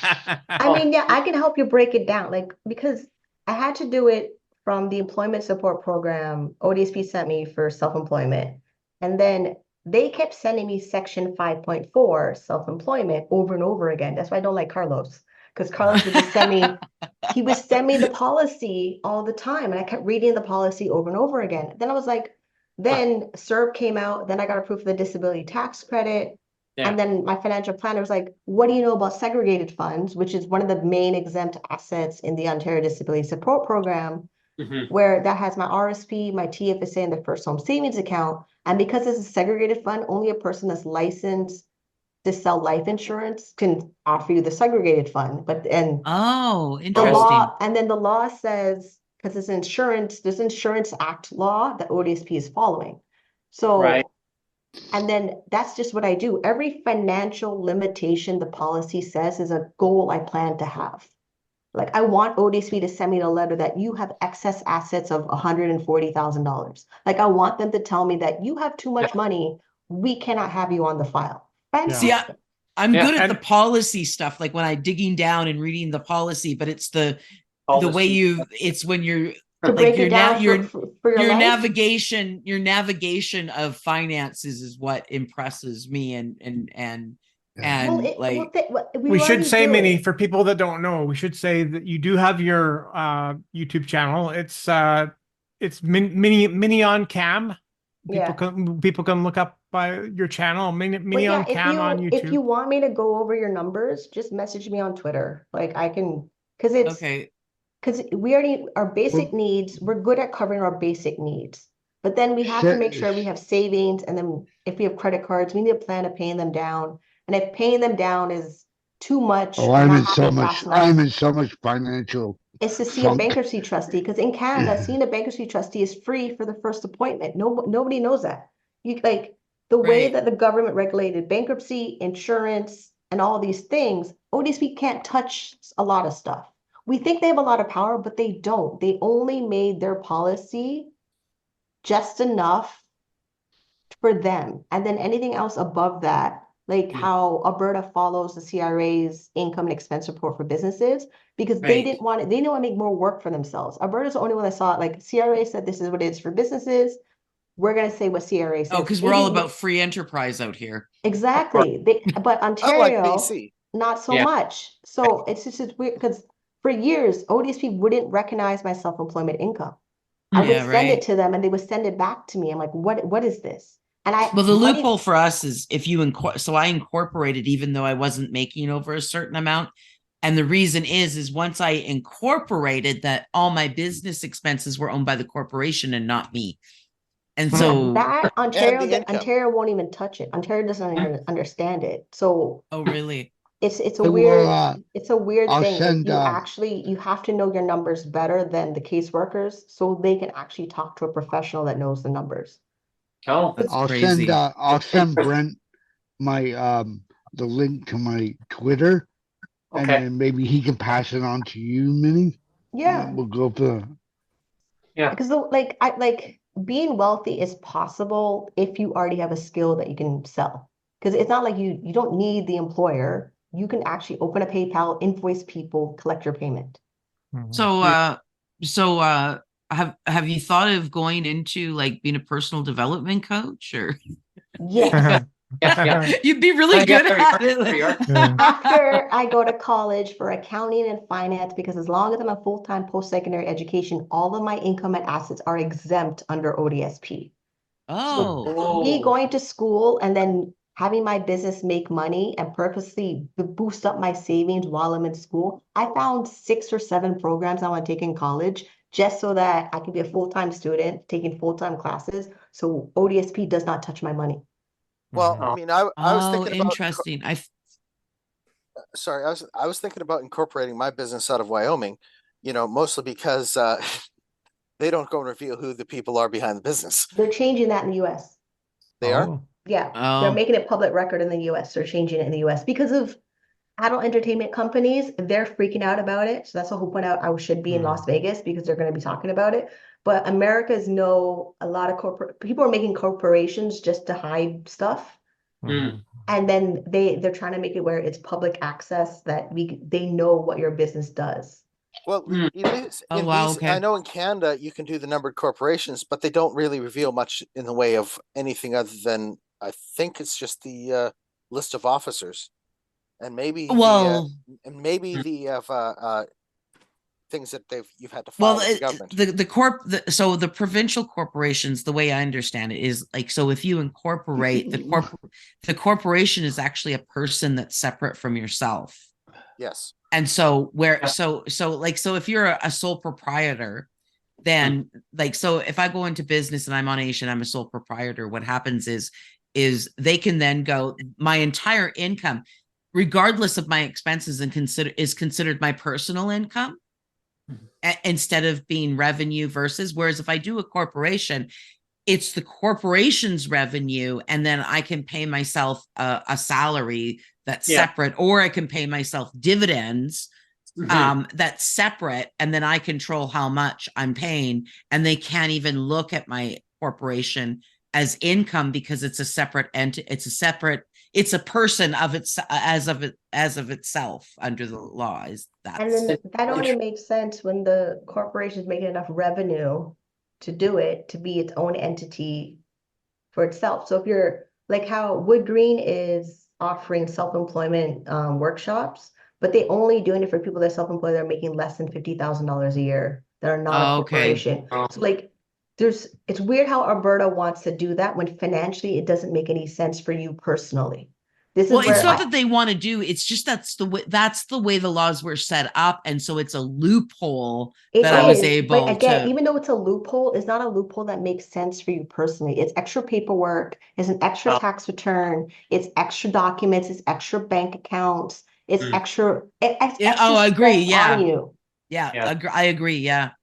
Yeah. To be continued. Yeah, it's a weird extra, it's an extra burden you don't need to have, even though it makes you better on disability. When if you did your decisions based on if you were not on disability, you would think way more clearly. Oh, I would do it completely differently. You're right, because it wouldn't affect me. Yeah. If I was on disability, I wouldn't be doing that until I was making over 100,000 or whatever, right? And it's better to make the decision if disability wasn't there. Yeah. Yeah. Now let's everybody go it's play. It's easier that way. It's just so much to just make your life decisions as if the disability program benefit caseworker does not exist. Just give them the documentation. This is what I did. Go figure it out. And go make your money. And like you just have to separate watchdog over I'm making an autonomous decision for myself because it's the best interest for yourself, than this jumping of the hoop of corporation, not corporation, income over here, not travel out of the province, travel out of the province. Like I really hope I can go to Miami in May. Like I hope you can too. And then one company did a resort in Cabo, Mexico last year in November, and I missed it. And they had award shows, they had so many things that I missed out on because I'm not pursuing my professional development as if it's my professional goal, not professional goal, but I got to worry about disability and check in with them. Right. So if professionally you have goals that professionally you want to accomplish, focus on the accomplishment professionally. MJ just had a checkered needs flag. a new YouTube channel on personal development. Yeah, no, but I was just going to say that MJ just brought out the checkered flag, and then I noticed that Minnie's got the Mario Kart on her shirt there, so we could all play Mario Kart now. Yeah, there we are. Yeah. Or we could all play Monopoly. I'm just wearing a Beatles t-shirt. Okay. Yeah, well, thanks everyone for tuning in today. This has been an extended long show, and I hope you enjoyed today's show because it's always resourceful, it's meaningful, and I hope you got a lot of enjoyment and information out of this because it is our lives. This is a day-to-day life of what persons with disabilities go through, and it can affect anybody at any time in their life. It doesn't matter who you are. It doesn't stop at age 65, government. Just so you know that disabilities don't stop there. So when you make your policies, you need to extend it all the way across. Keep on going. Don't stop at 65. It's not a roadblock or disability disappear. I've heard so many bad horror stories of people that are losing their pensions because they turn 65, and also now they're homeless. Now they have to fight to try to see if they qualify for CPP, which is like MJ, like we were just mentioning, like maybe you're lucky if you got like $20 or something in it, or whatever, or what I mean, or anyone who needs to get their GIS or OAS, and I mean they got enough hurdles to jump through. I mean, can we not get this right across the board? Just give everybody a basic income, a livable basic income. I don't care what it's called. Let's just do it right the first time. Get rid of all this patchwork system that we have in place across I tell you, if I had $2,200 a month to live on, all my stuff would be in storage. If my UBI didn't yeah, but the thing is, dictate where I lived, didn't dictate where I was. Things, though. I just do Airbnbs and what do you call it, house sit for people. Right. I literally would just move around around Yeah, but people Canada should be able doing to go that. when they want. They should be able to go. I when they would want. be yeah. I would be in my mobile tiny home. Yeah. Yeah, you should be able to go wherever you want in the country. You should the movement. You should Well, be able to we go under anywhere. the charter, we're supposed to have freedom of mobility and Why are the provinces just not following it? but just because we are put on disability in a province, we get that charter right taken away, even though it's a charter right. Right. Do, There's a do I have the freedom to end the podcast? yes, I'm yes, sorry. yes, you Well, see, yeah. I would, Oh, I would, it's time to I- it's time to roll the credits, guys. It's time to roll the credits. I would, I Thursday. would seriously, I would everyone for plan to tuning buy in. a tiny house, but I would Alan, use we gotta go. Airbnbs and Okay. We gotta go, Yeah. Alan. Everyone. Bye, everyone.